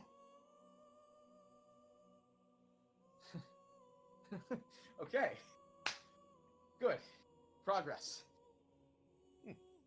So, I suppose I'll see you in the next game, Vincent Marshall Reed. I suppose so. Try not to die so quickly. No promises. Hate her. Just every single time she speaks, it makes me angry, and I guess that's suspicious. She'll use that. I know. I'm trying to get better at it. Well, it'll make for one heck of a story, I know that much. I suppose. Well, I'll see you on the other side then. Should be starting again any minute. See you on the other side. Yay! That's it. That's the name of the episode. Wow. Wow! Wow! There they are. There's the boys talking. Also, the first use of awakening in the show. Hell yeah! The first time.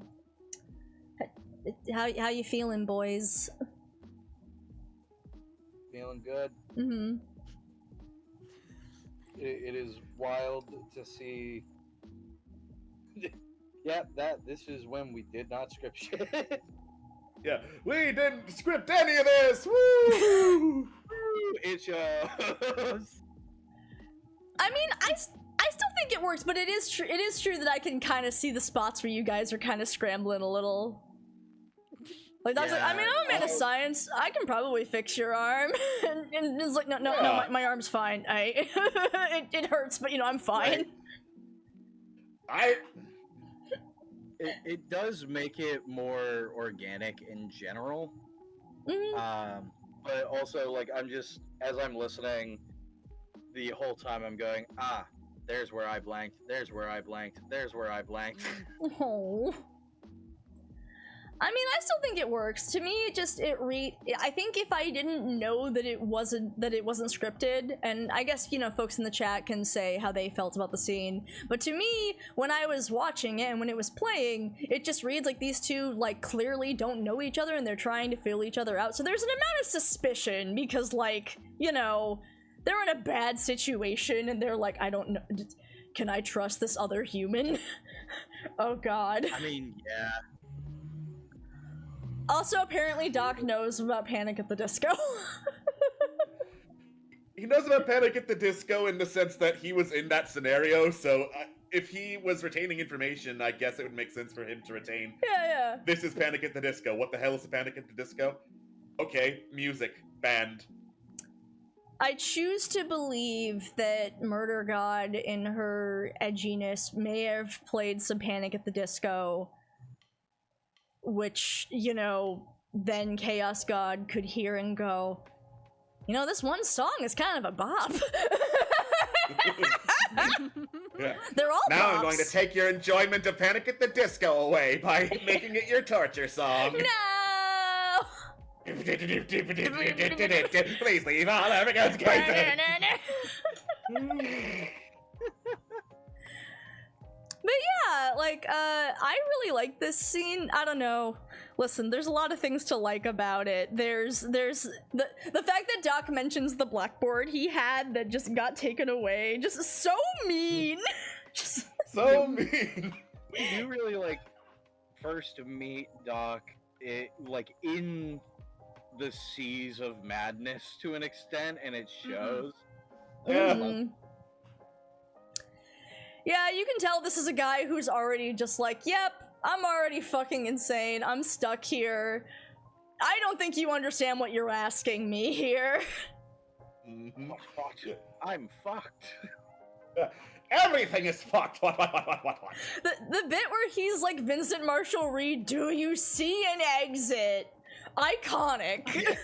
That's do you see an exit? That was good. It's real good. Yeah, no, you really got across that this guy has been in this situation for so long that honestly, he has learned to stop caring, and he's like, I don't think you know what you're asking. Like, you understand I'm insane now, right? I'm the wacky woohoo science man at this point. Do you really want me? And Vincent's like, I need literally any help I can take. I have literally no. Mr. Doctor Man, do you see any other options? Incredible. Incredible. God. I do like how Vincent is quite vulnerable here and says like, oh, I hate her and all this, and Doctor says, well, she'll use that. Like, that's a nice moment. Yeah, it's really good. Yeah, I really appreciate there's that vulnerability there. I don't know, it's like already it's like, okay, well, Doc's like, I don't know what you're asking, but immediately he kind of locks in. So you get Vincent being a little vulnerable and Doc having his back, and then this woman just makes me so angry.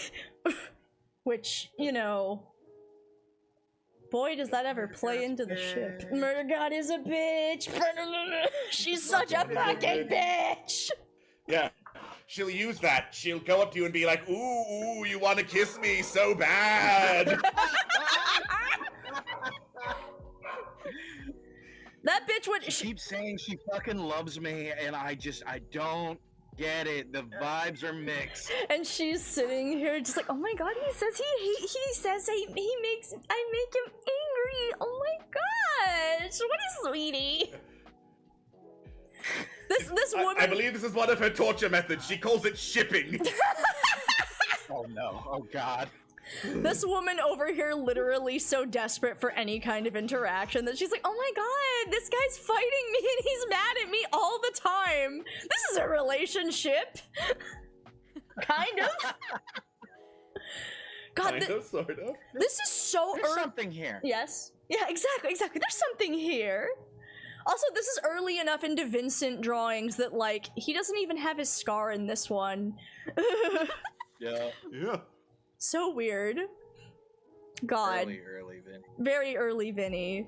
But yeah, I still think it's a really cool episode, in spite of the fact that, like, there isn't as much story stuff going on. It's kind of necessary as a transition episode, I think. Yeah. Because it's like, yep, the games are still happening. I wish there was more of Doc and Vincent interacting, but just that one scene is good. We still get stuff going on, and honestly, I wish there was, as I go to, like, things I would change, it's like, I would, add a little bit more, like, I'd probably add a little bit more scripting about the stuff with, Tommy, just so we could maybe really make sure that Doc has a chance to see Thomas being like that, you know? I think that would have been important. I mean, other than that, I think as much as I'd like more Vincent and Doc stuff, it also kind of works at, like, the very end of all of this, where Doc goes, oh, there's a person here. Fascinating. Oh, I wasn't paying attention. There's a real person, okay. There's a person here, okay. God. Ooh. God. I figure we can go through the other art that's in this. Let's see here. I think, what else do we got here? Oh yes, we have Chaos Homicide Quiet Get Together.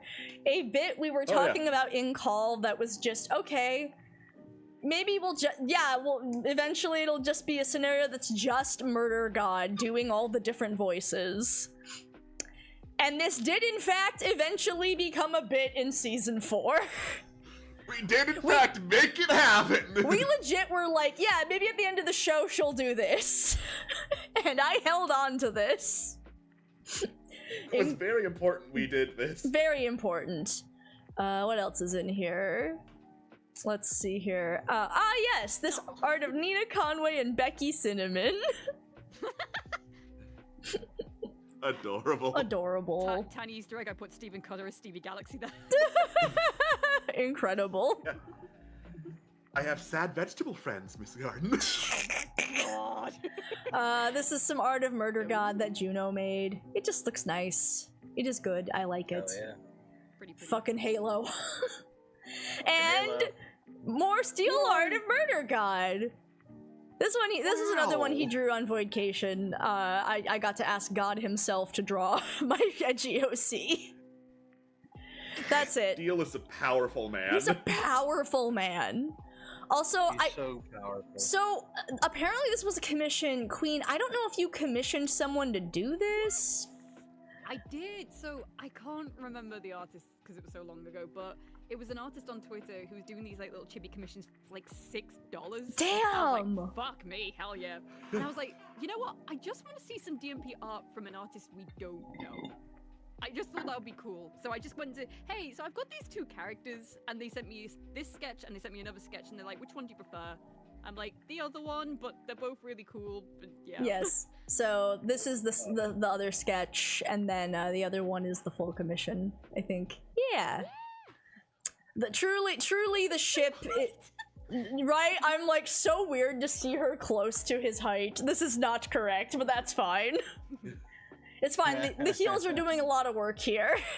Yeah. Cursed tall murder god. Cursed tall murder god isn't real. She can't hurt you. Tall murder god, and she doesn't have any of the stuff on her arms. But I still like it. Truly, the shipping is already kicking in.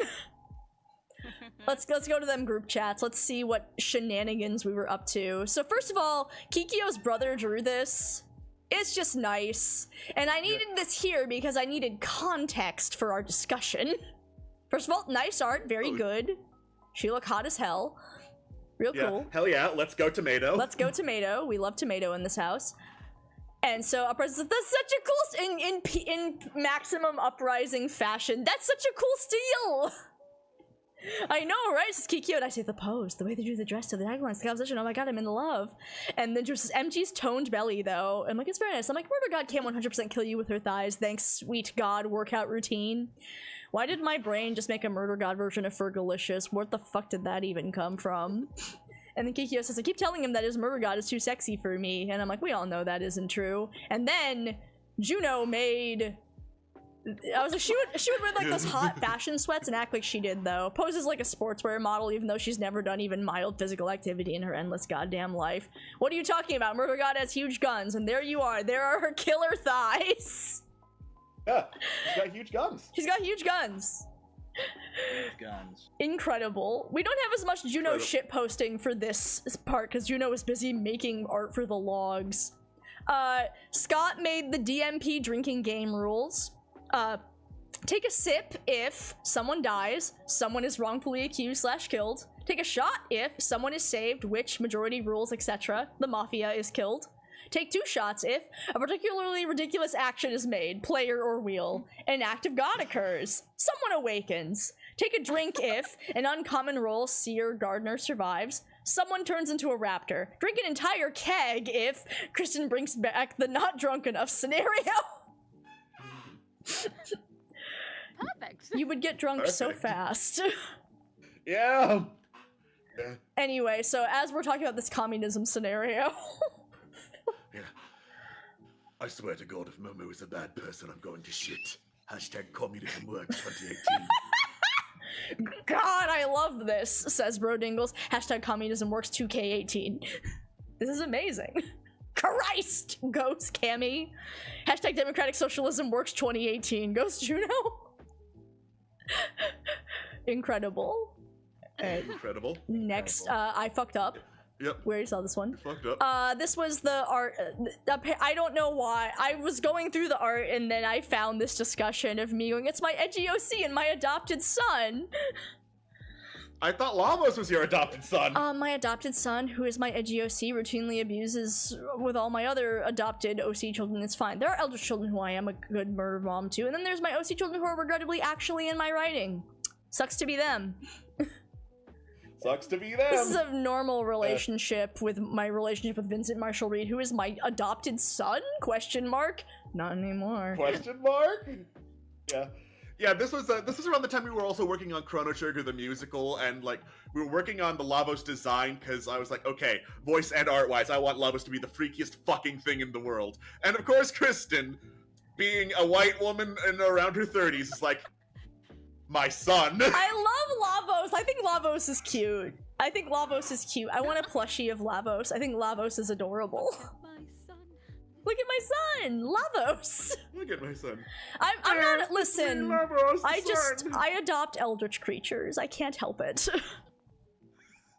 All right. The baby. The baby. And then Gale goes, Dad and Mom. And then June says, you want to marry or you want to be your mom? Make up all y'all's minds. Listen, if the internet has taught me one thing, those aren't mutually exclusive. Well, I want her as an older sister so she can murder people who try bullying me. You want to marry your older sister? Oh, if I had a desk, I'd be slamming my face onto it. Damn it, still, now I'm even more attracted. Thanks a lot. Nice. And then I posted this picture. This was when the log image came out of Doc and Vincent. Oh my god. What? When Juno draws Vincent, he looks like the hot daddy should be. The hot dad or the hot daddy? Listen, take it to the Rule 34 channel, Amy. Sorry for naming you. No, it's fine. He has I didn't ask for this, but also I have to save my wife and child by going through roughly 9-ish Railroad-esque shoot-'em-up scenarios featuring some NPCs talking in real time before there's some mind-blowing reveal at the end sort of look. So he looks like an FPS main character is what I'm saying, and really that's perfect. Call of Murder Ops. Anyway, this is all to say, this was leading up to me just being like, I'm not gonna base Vincent Marshall Reed off of Booker DeWitt from Bioshock Infinite, and then that's what I did. Yep, and that's what we did. I can't be blamed for this. Listen, if you're gonna if a character has to be a main character and he's gonna be like, you know, in a shipping situation with my character, then he gets to be hot to me. Damn it. I mean, of course. Yeah, very important, necessary. Yeah. It's vital for plot reasons. Vital for plot reasons. And then the TV tropes page occurred, and I was just really excited because literally all I wanted was for there to be a TV tropes page of my show that I did not edit, that people updated without my input. That's all I wanted. So my dreams came true. A dream came true. And then it rarely got edited. But when it did get edited, I was very happy. Thank you to GeoSaber, who I think was one of the main people editing it. Thank you. God. And then there's this, which that was the wheel image for the rest of the show. Uh-huh. At no point did you ask to change it. Nope. This was a comment on, like, one of the Camp Streamix skits. Camp Streamix doesn't look very safe. Only one of the 4 counselors seems like he could be trusted with kids. It's fine, a little death never killed anyone. Yep, only the murder god can be trusted with children at this point. Just look at how well she's taking care of Vinny's son! Damn. Fucking incredible. God. Incredible. Then this. I don't know what's going on here. Well, that's the famous statue of Jeff Goldblum. Wait. It might not have been you, GeoSaber. It might have been Hexcav. It was Hexcav. It was Hexcav, not you. I'm sorry, GeoSaber. I just attributed you to things that you did not do. But yes, Jeff Goldblum got this statue from the murder god, I guess. Yeah. Hey, I could never. Yeah, I could never. Anyway, here's the seer death count, which is technically 16 because I fucked up, and is 7 because I fucked up. Only 2 seer survivals, 2 gardener survivals, and 4 acts of God. Incredible. Incredible. And then this was randomly sent to Bro. Okay, this is so random, but somehow it made me think if this looks like Dingle's Team Remix's Murder Party game aesthetic, and I was like, yeah, those teacups are 100% the murder mystery game thing tomorrow, and I'm sure Murder God owns a set. Yeah. God. 100% she would own You've been poisoned! Yes, absolutely.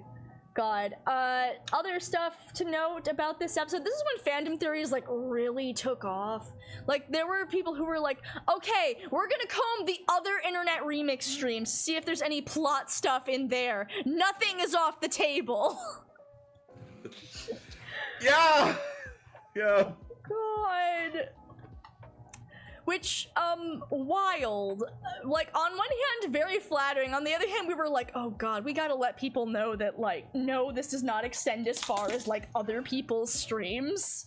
There is not DMP foreshadowing and hints in Fallen Empires. Nope. I am just leeching views by having shout-outs to the Discord murder party. Do you know that stream you like better than this one? Give me money. Yep. God. It was a whole... It was a thing, but it was not a thing for very long. Summer 2018 for Internet Remix and DMP had a really specific energy to it. Like, there was a real mania that will never be recovered because it was the mania of, like, a bunch of new things happening at once, a bunch of people getting into this fandom that was just sort of coming into existence. We were trying to figure out what Internet Remix even was at that point still, so it was, and, you know, DMP was figuring out what the fuck it was. So basically, with all the everyone's trying to figure themselves out energy, that resulted in, like, some stuff that just, like, was really only for that one summer. Like, every DMP season is different in its own way, but there is an energy that occurs in, like, summer 2018 that will never be captured again, for both good and ill. Also, my friend Tara made smut for DMP. No one saw it because it was only sent to people who are adults. But I'm saying this to admit that DMP smut does exist, and we do in fact have a not safe for work section of the server that none of you will know about. None of you will know about, but I remember, like, I think it was midway through season 3, someone in the fan server, I don't remember any of the details, but I remember vaguely hearing conversation. Someone in the fan server was like, and do you think the Discord Murder Party cast has any, like, not safe for work stuff they talk about in their server? And the response was, no, they would never! They would never! Looting any of these characters would be so weird. Yeah, this is such a wholesome show. Why would you think anyone would go and I'm sitting, to a not safe for work server? And I'm sitting here thinking about the sex jokes we already had. I confess, you don't even have to put me through the Spanish Inquisition for this one.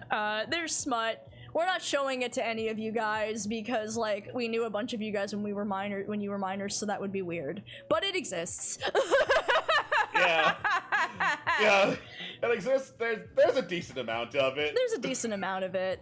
There was a whole bit in the server about McGillicuddy x communism. It was very funny. None of you can read it. I'm sorry. God. Foreboding. Two final things. There's some fan art of Vinny and Doc that I put in the little, thing that I wanted, in the itinerary that I wanted to show off. Sorry, they're on the Tumblr. Okay. Yeah. Boop. Yes, this was some art from Queen. Again, we're in that state of, like, we haven't worked out what Vincent looks like quite yet, but there he is, trying to be like, would you please work with me? He's taller than Doc. He's taller than Doc. This is before Doc was, but this was before we decided that Vincent is shorter than almost everyone in the cast.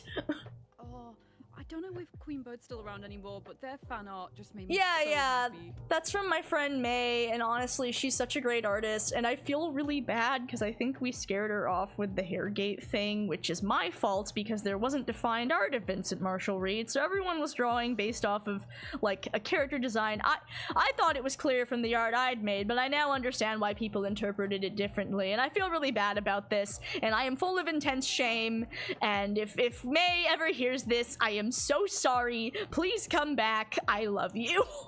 We love you. God. Love you. And there's one more Vinny and Doc, I think. Okay. Boop. There they are. There they are. Hell yeah. And truly, I love what a fucking, like, comedy. That you know, Doc looks very silly. What's up? I was in like, a cocoon. Maybe this is how it happened. I can neither confirm nor deny. God. So yeah, let's see here. So that's about it for the episode. we do have other stuff to talk about, and we have I think we got most of the questions. So we have like one question, and then we've got some other stuff to talk about. But before we get to that, it is about time for us to take a break, so we're gonna do that. So we'll take a break, and we will be right back. BRB! Hello. Hello, everybody, and welcome back to Discord Murder Book Club. Let's see who's gonna book. God, okay, as I look at my list. Oh, right, Q&A, that's what we were on. Okay, so, Q&A questions. When Book Club has covered all of DMP, are you going to make Discord Murder Book Club? Let's see who's gonna book again. No, we're not gonna do that. Let's see here. Was Christina and Juniper's dynamic already planned since episode 8? Asking Miss Dina. Sure, and Tito Fox has some very good betrayal drama in this episode. The answer is... Bro, yes, the dynamic was planned, but Bro was the one that knew about it. Cammy was not. And then also, was Grace's hatred of children also already planned this episode? Oh my god. It wasn't. That was actually something I decided in episode 11, where I just looked at all the episodes like, yeah, there seems to be a pattern here. Let's just make it canon. I guess she just hates children. I just hate children. You just tended to make this character hate children, therefore. It's funny, because technically, like, Nina and Rusty was a weird unintentional foreshadowing of Grace warming up to Thorin in the end. Right, yeah, I wrote that down in my notes. They do in the end kind of foreshadow what happens with them eventually. How sweet. Do we think Vincent at one point thought the Velociraptor was important? By Cretaceous Gardens, he'd shown up just as much, if not more, than Doc had post Vincent's awakening? No, it would be too stupid. I'm not gonna lie. Anything that goes past a certain threshold of stupid, completely, like, blind spot from Vinny. He's just like, no, this is too stupid to perceive. Mm-hmm. Oh, man. Incredible. And, that's all the questions for the Q&A.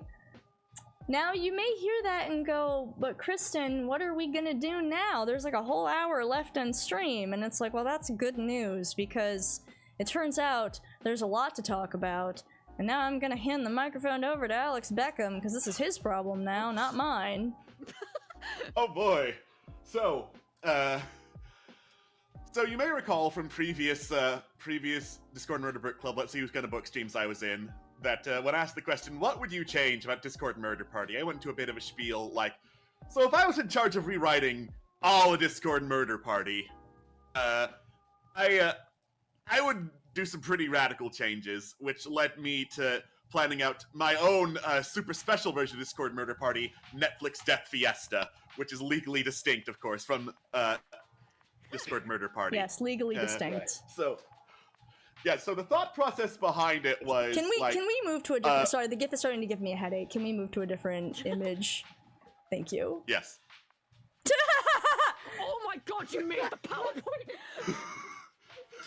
Yes. So the thought process was,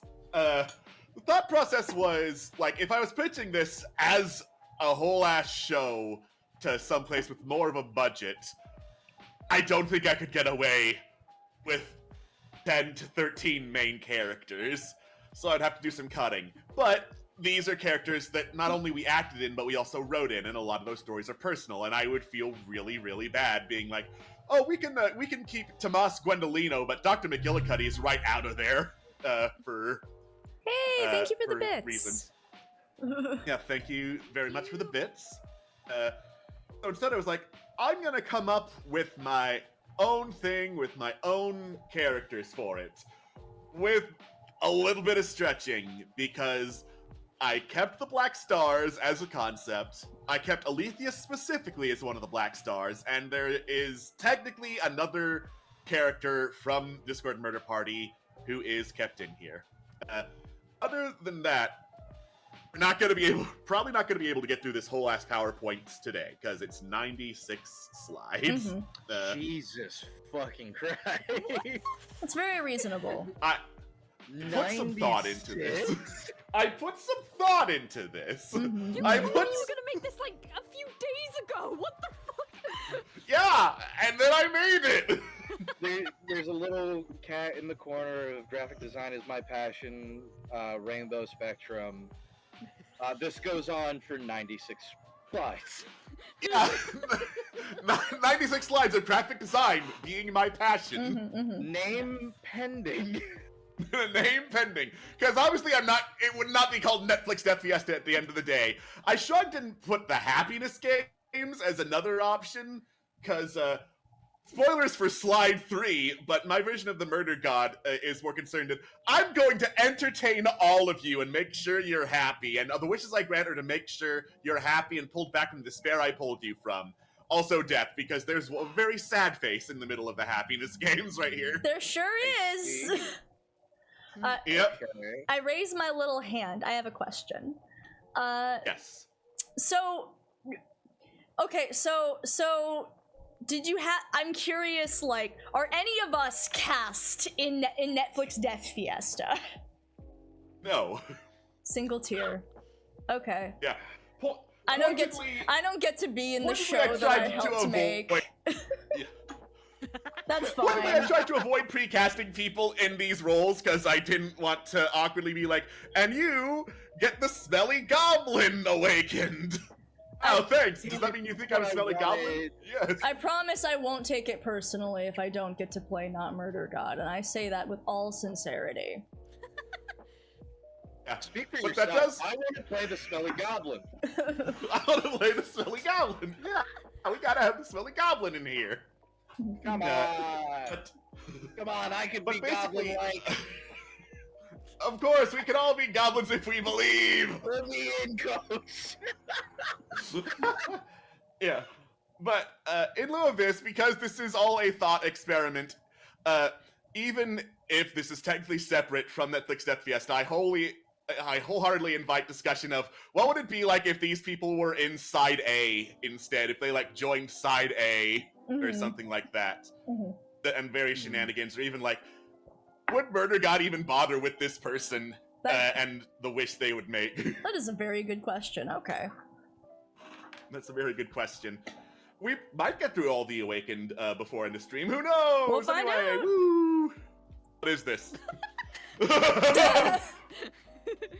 That's basically what I just explained. It's how I would do Discord Murder Party of pitching a TV series by myself.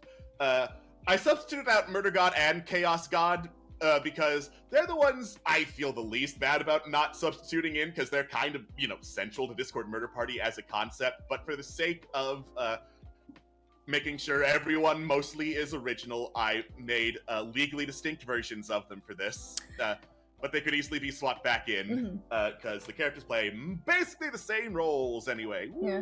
I mean, I definitely... speaking of which...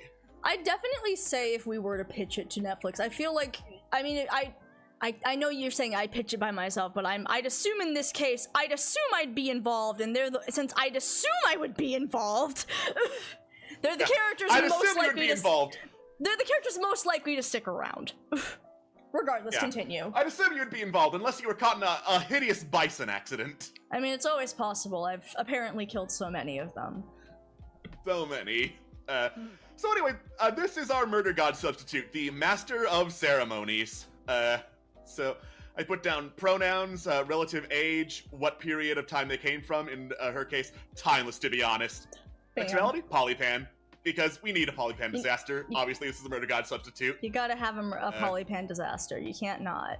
Gotta have a solid polypan disaster. Yeah, Murder God with a lot more of a carnival clown theme. Runs the happiness games. People have fun in the happiness games. Y'all have fun. Death does need to happen. We need to keep the audience invested, and death is statistically the best way to do that. Did you see what they did with, like, Eddie Munson? That was a real tearjerker. And then Alexi before him, the audience was bawling. There was such a reaction. It was so cool. Don't question it. Just play along. Yeah. And in comparison, like, you could be at the mercy of the Black Stars, but they're mean and I'm fun! Basically, this sounds like a Kane from The Amazing Digital Circus. Shut up, shut the fuck up, shut the fuck up. This is Murder God as a Clown anyway. Yeah, I've actually never watched The Amazing Digital Circus. I probably should at some point, but like... You have yet to watch Amazing Digital Circus. I've seen bits and pieces of it. I've had a lot of people tell me that it's got DMP vibes, and then I go, but I miss DMP, and that makes me sad. So then I don't watch The Amazing Digital Circus. Someday, maybe I'll watch it. Someday. I'll sit you down and force you to. Okay. Anyway, sorry, continue.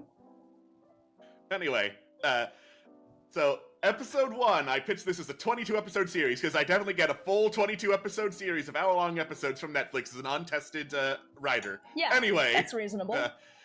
Episode 1, it's a cool masquerade party. Everyone has full face masks covering. I couldn't find a picture of a masquerade party where they had, like, traditional comedy theater masks, but they look more like that with the card emblems emblazoned on them. The Awakened, who are not yet awakened, have, like, face cards, Jack of Spades, Queen of Hearts, etc. And then there's one weird guy on the plane who the VIPs are being flown out to, like, sidles up to the King of Spades like, hey, are you enjoying the party? It's not as cool as the last one. You remember the last one? No? Okay, cool. Wait, who's the weird guy? This is the weird guy. You won't say asexual? Question mark? Asexual? Question mark? So he's not wearing the mask that's in style. He wears the one that looks like a fucking deer skull. Weird. Anyway, creepy giggling weirdo has one wooden leg. He has got devil imagery associated with him whenever he shows up. Don't worry about it. He's definitely the Joker card. There's the Joker emblem. Don't worry about it. Anyway, don't worry about it. He's definitely not the Chaos God substitute. Anyway. Murder God. No. Murder God would inherently be concerned because deer mask. That you would not get away with sneaking into her games wearing a deer mask. Sorry, that's my statement. I'm like, there would not work. But anyway, continue. There. But also cool. You're wearing the worst disguise I would never associate with deer. Anyway. Exactly. Anyway, oh no, the masquerade party's going super well until a bunch of the staff pull out machine guns and open fire into the crowd. Oh no, VIPs have to get the fuck out. And oh no, they have to survive and figure out who is the traitor among them. It's a game of mafia. Many things happen, and I can't explain the golden skeleton. Graphic design is my passion. What? Traitor. Anyway, so the important parts of episode 1. So Pegleg is suspected, dies as innocent. The King of Spades mask makes it through to the end. Oh hey, the intro plays again. VIPs are on a plane to the island. Pegleg is still alive. He's doing the exact same questions as before. The King of Spades breaks out of the cycle and he takes off his mask, awakens as Edward Lincoln. Woo! Our first awakened, yay! So hard-boiled Los Angeles detective, veteran of the Pacific Theater in World War II, appointed to the gangster squad. Single dad, because he comes home from war and it's like, my loving family, I'm home. Hey dad, mom died. Shit, fuck. I'm not prepared to be a single dad. Oh no. Guy Online's one anime face does not capture how hard-boiled this man is. I see. It's most unfortunate. But he looks so pretty. He does look pretty. He's alright. Anyway. Yeah, so then after that's cliffhanger, episode 2, this game sucks. Edward Lincoln doesn't want to play the games. He took off the masks. Pegleg is the weirdo who pushed him to, so he must know something. Let's take off Pegleg's mask. This can only go well. Oh no. Oh no. So, Pegleg's got super spooky chaos hell powers. He can break a man down with his words. It's based on a scene from Lord of the Flies where the kid imagines the pig head is talking to him. It's spooky. Oh yeah. Maybe don't take off his mask then. Don't do that. Anyway, don't do that. Nah, I'm gonna do it. I'm gonna do it anyway. Continue poking at the thing. Edward Lincoln continues poking. Edward Lincoln gets tortured because he won't play. I wonder if you figured out that this is the Vinny substitute in this game. Anyway, fine. We get the rest of the backstory. Oh no, during a gangster squad raid in a mob drug den, your son was there. He's a morphine junkie. You couldn't handle his emotional pain, so he turns to drugs in the mob. But at least it can't get worse for you, right? Oh no, it's Mickey Cohen. No. Real life gangster Mickey Cohen. Yeah. So, Mickey Cohen is a real son of a bitch. Was a real son of a bitch. One of the most violent gangsters of California in the 1940s, 50s. Don't worry about it. Psychologically and physically tortured poor little Eddie Lincoln. And right before he died, was approached by the master of ceremonies, made a wish.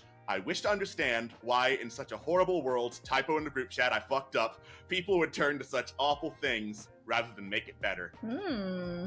But it doesn't break Eddie, so he's like, fuck you, fuck what you're putting me through. The rules of the game are established. You gotta wake up everyone. 7 of the 10 must side with you before 4 side with the Master of Ceremonies. Why 7? Funny number. You've gotta play the games, or else. And after that, you need to get everyone on your side. Or you need to get everyone on my side. Here's an inn and a pub to hang out in between games. It's better than the Void. Why'd I choose an inn and pub?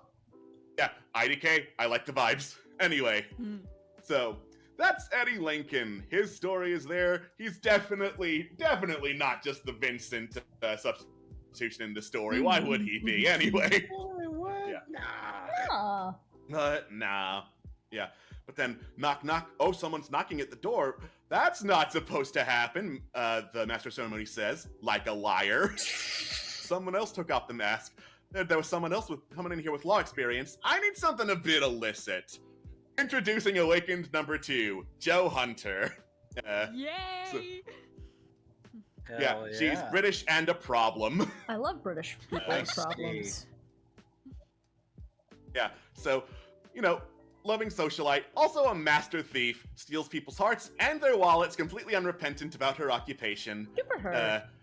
Practical, flippant, flirtatious, but by her own admission, in for a shag, not a hug. Think Gentleman Jack meets Lupin the Third. You basically got it. So this woman's going around wanting to fuck everyone around that she thinks is hot for funny purposes. She would not want to go for the Master of Ceremonies. Oh no, the Polypan disaster! No! You don't understand, I'm bad for it! How could you do that to her? Why would you do this to me? How could you do this? How could you do But this? she's so hot! How could you do this to her? How? Rude. Betrayal! Betrayal. Not my type, hun. Yeah. Episode 3, we gotta free a prisoner. We're pulling off a prison break. An actual police detective's like, really? Yes, really, we gotta do a prison break! Yeah. So to make it a game, I tried to think of different types of game that involved, do you put your trust in other people to get the Discord murder party faming? And this one's like, fuck it, the prisoner's dilemma. Choose betray or, aid. Doesn't this sound like resistance? Shut up, shut the fuck up. Anyway, finally we get to the end. We free the prisoner. Wait, why does the prisoner look just like Joe? Oh no. You might notice I use oh no a lot. I can see that. To describe the circumstances. Alright. So, it turns out that the latest relationship Joe was on was the wife of a judge who is very angry about being cucked. So, he's about to sentence Joe, and then the white person, William, no, have mercy, this was no crime of malice, it was a crime of love!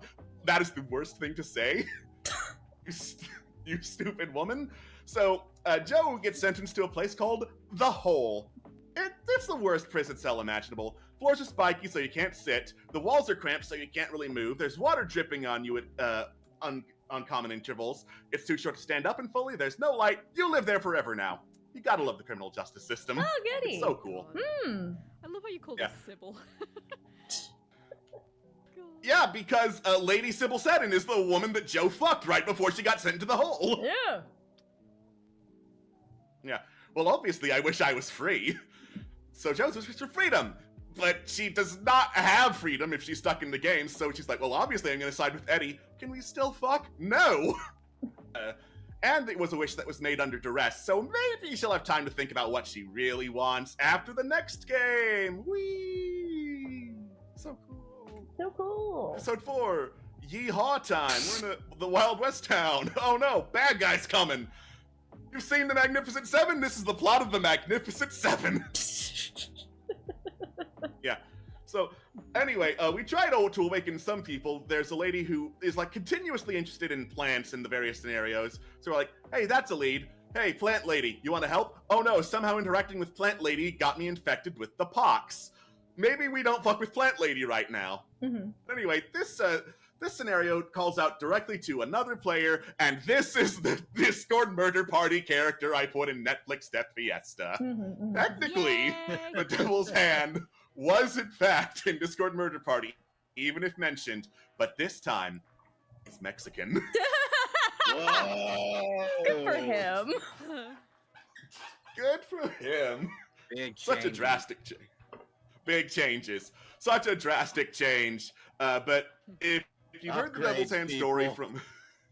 Okay, but if you heard the Devil's Hand story from previous the ancient text streams about Discord Murder Party, dude was the fastest gun arm in the West. People were like, wow, that's so cool. We can make you into a tourist attraction.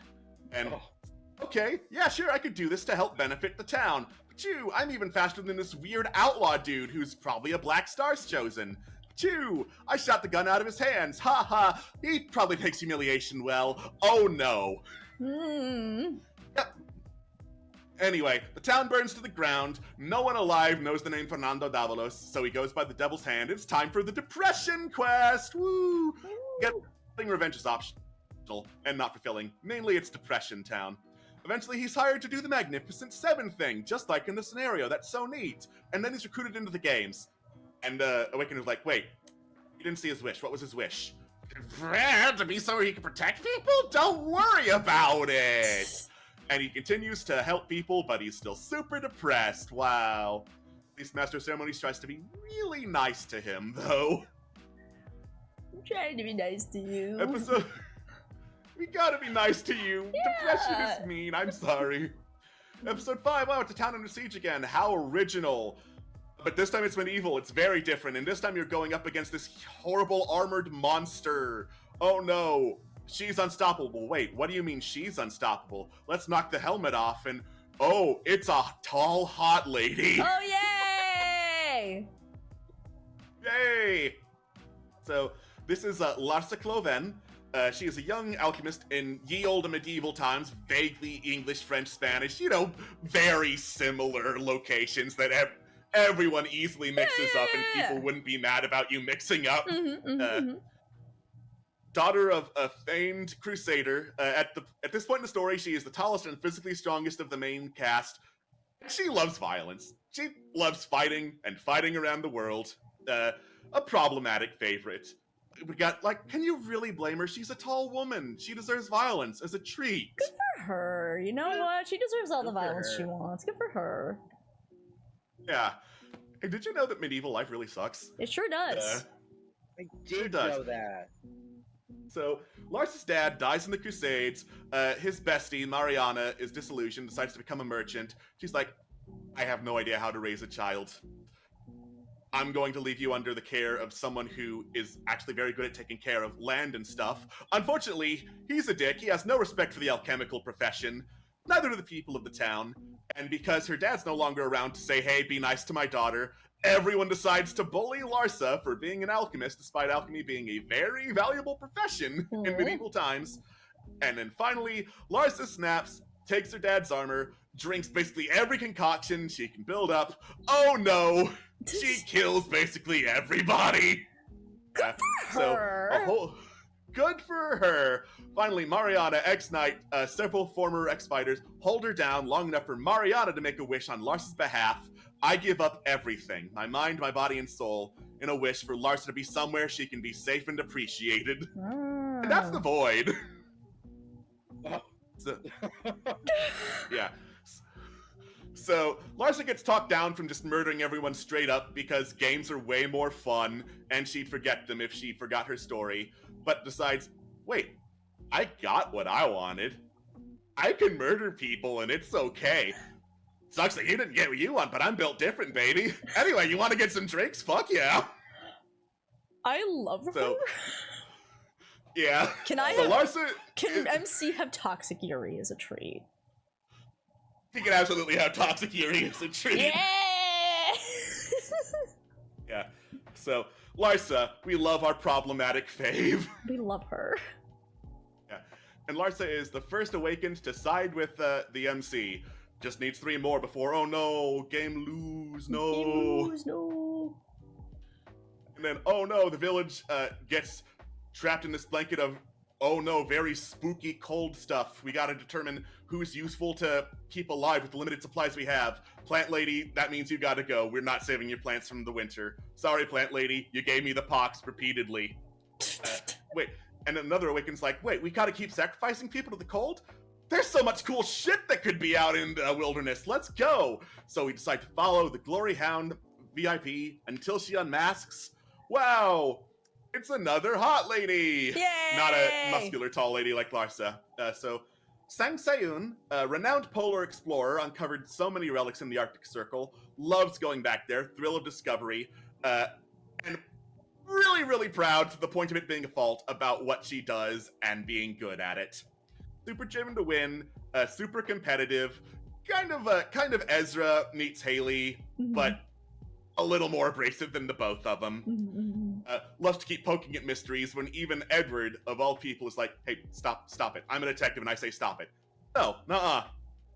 I want to poke this bomb to see what it does. The bomb explodes, you idiot. Anyway.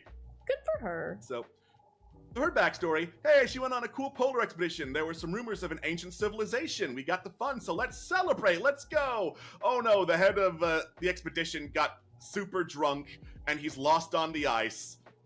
I don't want to go look for him. He could be anywhere. I guess Sang is leader now.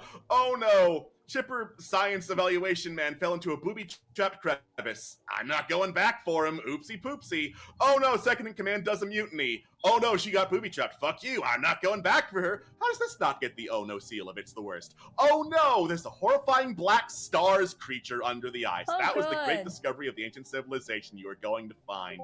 So, Master of Ceremonies pulls her out. It's like, hey, listen. You're about to go completely insane and fuck over a lot of people. I can help you. I can stop this. Make a wish with me. I wish to share my glory with the world. Okay, that was the one thing you probably should not have wished for. Yeah. And it takes Larsa of all people, like literally bitch slapping Sang, be like, you made a really stupid wish. It's not a good idea.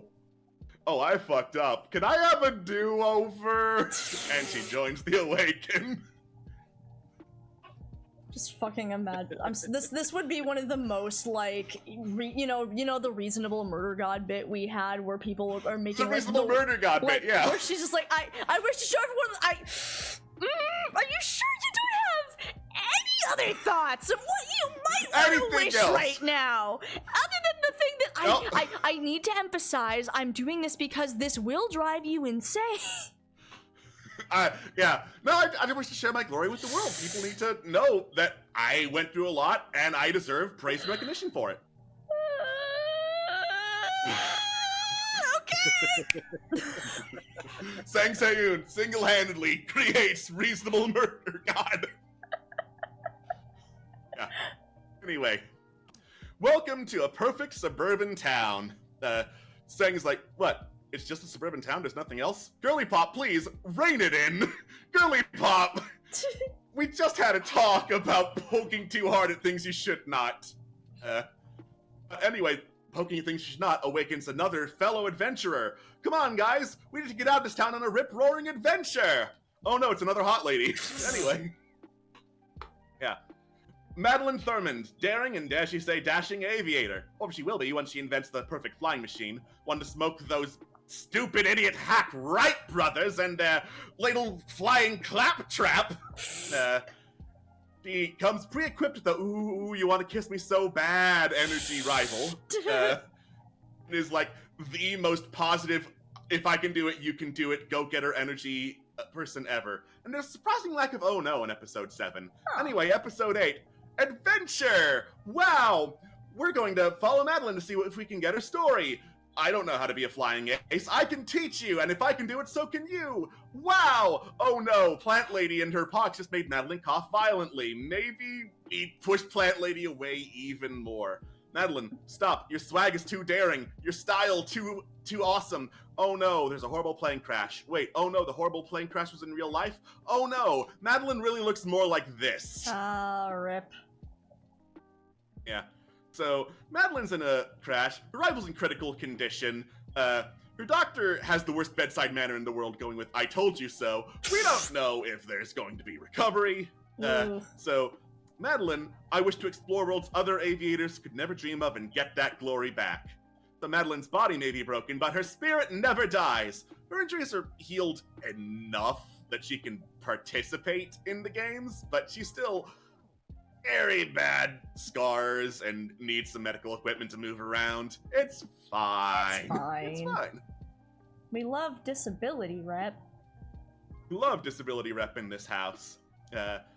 Episode 9, some spooky Victorian locked room mysteries. Oh, we got to escape these or die. Oh, what a fun dinner party. And we've got to rescue someone going by the pseudonym Rapunzel who really wants to know all about your super cool adventures. Please tell me about your adventures. I need to know these adventures.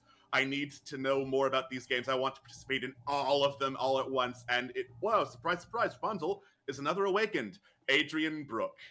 So they are a Victorian writer who lives with their partner, a down-to-earth worker who doesn't really understand writing, does a lot of avant-garde, weird novel stuff, but their publisher absolutely loves it. Unfortunately, Adrian has a horrible, horrible brain disease. How is that not the oh no part?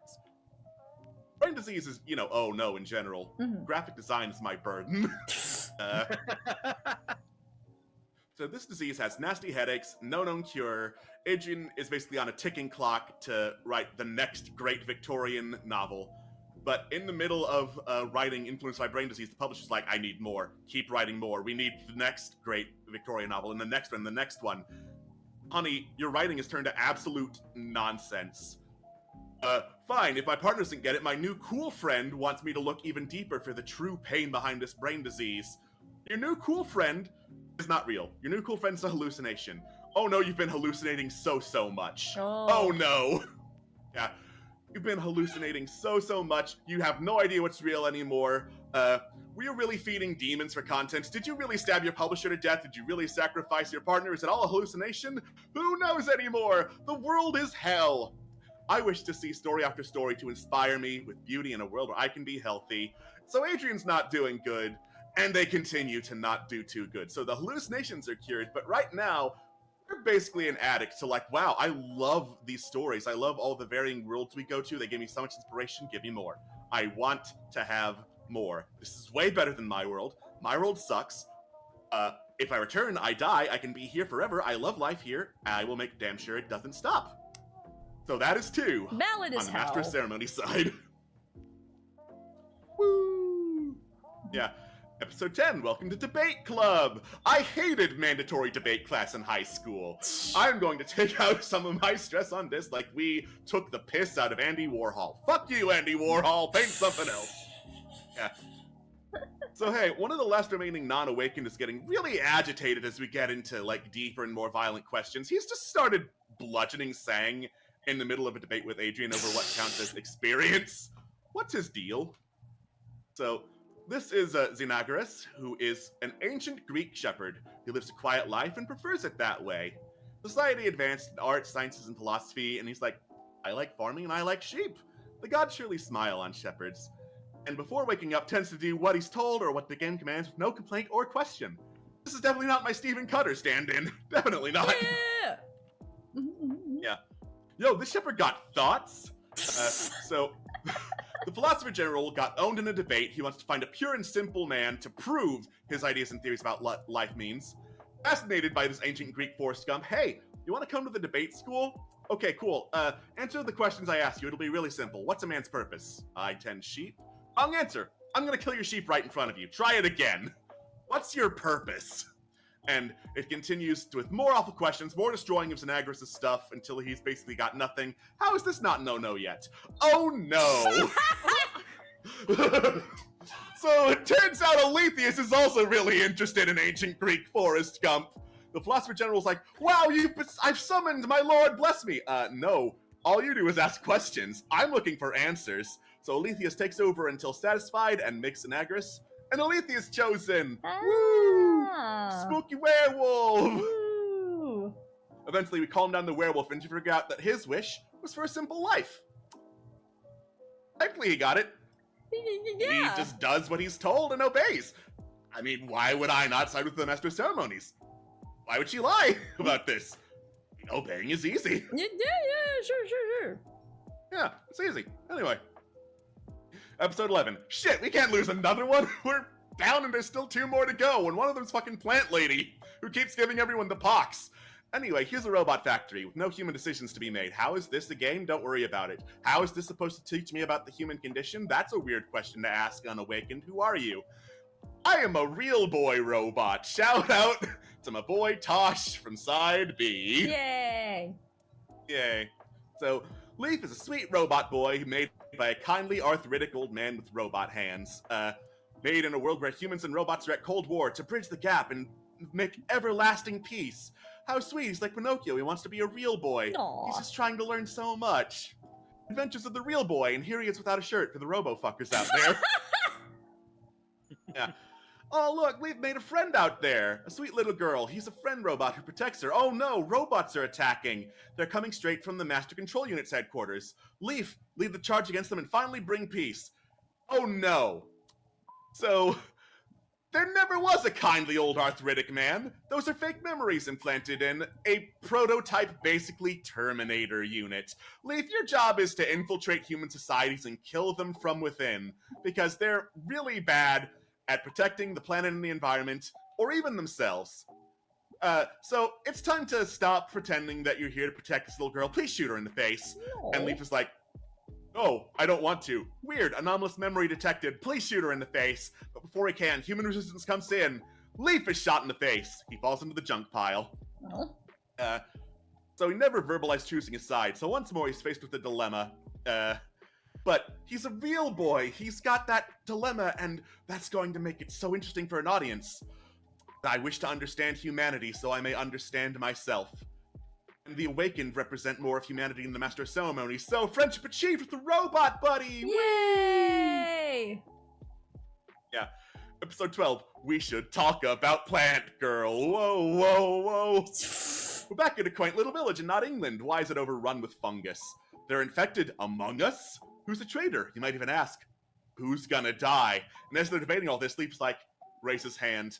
I'm a robot? I can't get infected with fungus? And Master Somi's like, shit, you right. So he goes up. Oh, look, Plant Lady is the heart of the infection. He just sits down and is like, hey, what's up? Are you doing okay? And all she needed was someone nice to talk to, revealing the final awakened Frederica Henry. She lives on a lovely and multicultural island colony, where she's part of the Rangers to keep everyone safe, happy, and healthy from nature, because it can do some weird shit. Otherwise, it's kind of the weird antisocial, I'm gonna give you a cryptic warning from my fishing dock, you're not gonna understand it, okay, bye, I'm a small town, you wanna be my friend? No, oh no, anyway, bye.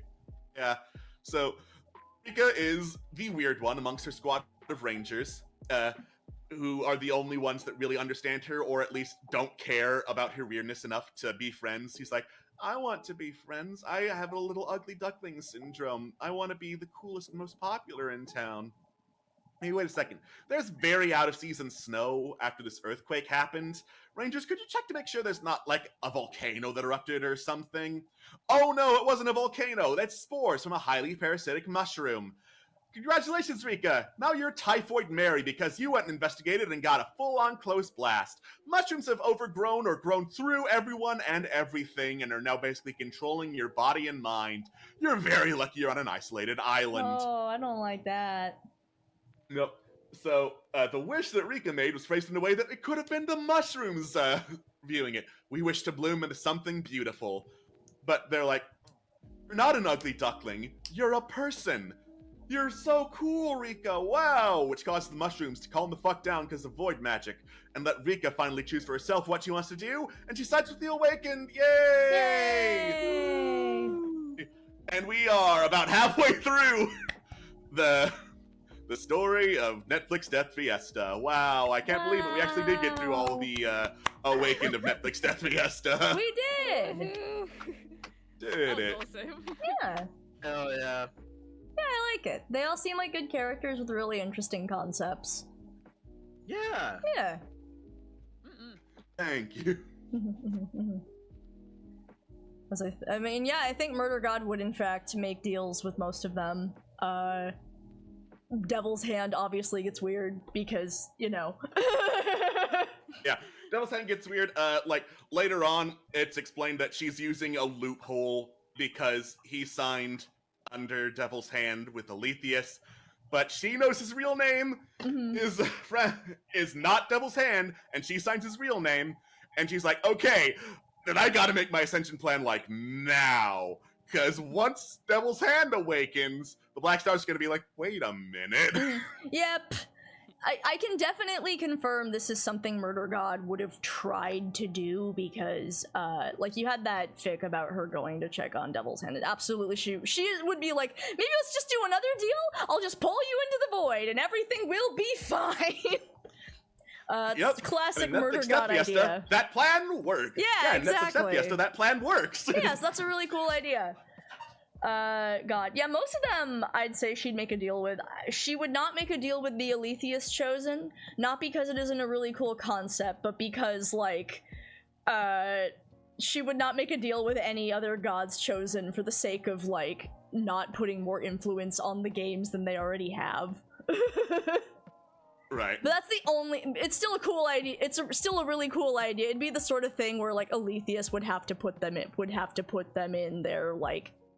She'd have to get pushed into it, which, to be fair, I could see Aletheus, like, kind of pulling a string to make it happen. Like, you know, it sounds like they're kind of disappointed with your choices, so I'm just gonna slide in a little helper one to help you out, and definitely not cause you more problems. It's to cause you more problems. It's to cause problems. Yeah. But yeah, I mean, that's really the only one, just because, like, she'd be like... Because, Black Star stuff, when it comes to, obviously, other Black Star Chosen is weird. It's generally treated as, like, it's not a good vibe. Definitely shoved. Yeah. Yeah, exactly. It's like, there's a way to make it work, but she would not make the deal willingly, because, you know, the only reason she made a deal with Ezra is because Baku had already basically ditched him, so she felt like she could get away with it, and, you know, we all know that didn't fully go great. And she had to, like, change reality to get Dorcas un-Kadath chosen, and let me tell you, Kadath was not happy. But, why did you take away my fish friend? Because he's gay for my chosen. It's a whole thing. Yeah, no, I really like these. I like that you have a lot of, like, really different... Like, every single character has a different, like, spin on the whole, like, concept of, like, making a choice to work with the murder god. You got the one who's like, actually, I would just like to murder, and she's like, I mean, fuck yeah, okay. If that's what you want, that makes this a lot easier for me. I like violence. Have I got the place for you? Yeah. She would absolutely make a deal with her, and then as she starts having character development, she's like, oh shit, oh no, hey, so we're not doing this anymore? We're what? Yeah, it's kind of not cool for us to do this anymore. Elaborate. But Larson's just pouting in the corner during one of the non-violent. I know, I get it. I also, I mean, don't get me wrong, it feels really good for me when you do violence, so I can do violence. No! I'm trying no violence! Actually, let me scroll back down. I did in fact make episode 13 be like the episode where they try a no violence episode. Oh wow, we're syncing back up DMP, this is no violence episode, and it also ends badly. Yes. Okay, so the Awakened were like, we want to try a game with no violence. Even Larsa was outvoted. So Larsa just pouts in the corner the whole time. That's hilarious. But yeah, I really like all the different characters. I see a lot of potential in them. It's definitely the sort of thing where it seems like a really fun show, and seems like you'd have a lot of good character interaction. The stuff with maybe the mushrooms made the wish fucking wild. So great. Yeah.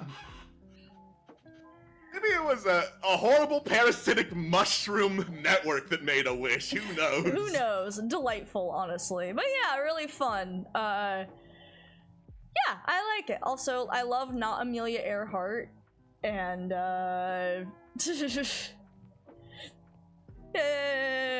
Amelia Earhart. Yeah. Yeah, she's up here. Yeah. Yeah, I got a lot of good characters. I like all of them. Thank you. I can confirm Murder God would in fact make deals with all of them. Except for the one that I just said, and I just said why she wouldn't. It's got nothing to do with the wish not being good. It's got everything to do with this is a terrible idea for me, for my plans specifically. But even then, I don't know if Master of Ceremonies is doing the same, like, I'm trying to break the cycle, so I couldn't tell you if that applies here or not. Because if it's Murder God, then she would not make a deal with an Aletheus Chosen. I think in order to make that work with that insight, Aletheus would be like, yeah, I know what you've done with Devil's Hand, and that's fine. Then you won't mind this, right? No, why would I mind? Exactly! Why would I mind about this? This is a great idea. Yeah. Mm-hmm. Yeah, this is a great idea. Yeah. Toxic Black Star Chosen Yaoi. Delightful. Black Star Chosen Yaoi. We're here for Toxic Black Star Chosen Yaoi. I mean, yeah, I guess in a way this does make Devil's Hand a chosen at that point. Yeah. Technically. Good for him. A circus clown Black Star Chosen. Yeah, why not? Why not? Yeah, I like it. Any thoughts from one Queen Creeps or one Split Guardian? Well, Alex went through the big document with me a couple times now, and I love these characters. I love Joe Hunter especially. She's fantastic. I mean, she's very good.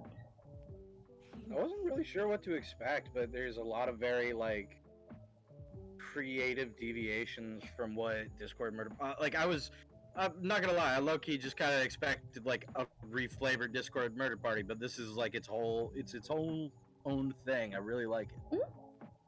Yeah, thank you. And think, it all started with this slide. It all started with the fucking cat. Graphic design is my passy. Graphic design is my passion. Hell yeah.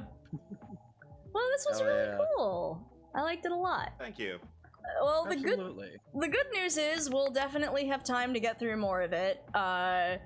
So next week we'll be discussing episode 9, but the week after that, Queen Creeps is out of town, and I can't really discuss, you know, Grace's backstory episode without Queen Creeps.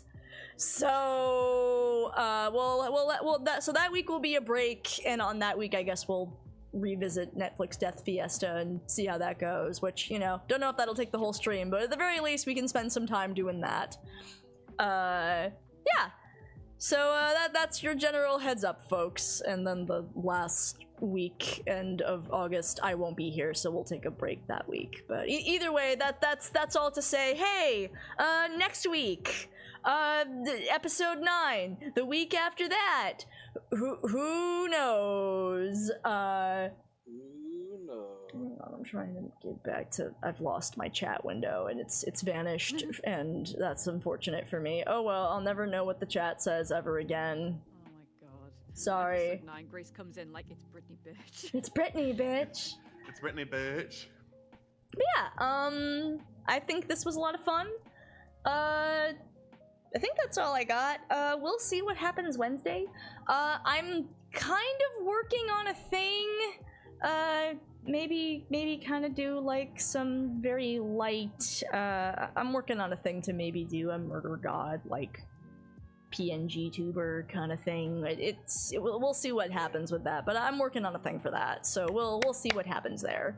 I don't know if it'll be ready by Wednesday, but dream big. It's like, but how can I get people to pay us money again for me to do a stupid woo voice? I know how. PNG tuber, baby. But yeah, so we'll hopefully see you all on Wednesday. If not, we'll see you next Sunday. Watch episode 9. And I guess muse upon Netflix Death Fiesta. I'm sure Alex will drop character designs and stuff in the DMP fan server if folks want to see them. Yeah, they'll be in the AU discussion, because Discord Netflix Death Fiesta is technically it's an AU at this point, so it would be in the AU section. But you know, if people want to talk about it, that's the space for it. So Yeah, thanks for sharing this with us, Alex. It's genuinely really cool. Yeah. Yeah. Thank you for taking the time to listen and like actually enjoy it. Oh yeah, absolutely. I mean, it's almost like you're a good writer or something. Almost. Wow. I know. What a shock. All right, I think that's gonna be it for us. Good night, everybody. See y'all next time. Bye. Bye. Bye. Bye. Bye. Bye. Bye. Bye. Bye. Bye. Bye. Bye. Bye. Bye. Bye. Bye. Bye. Bye.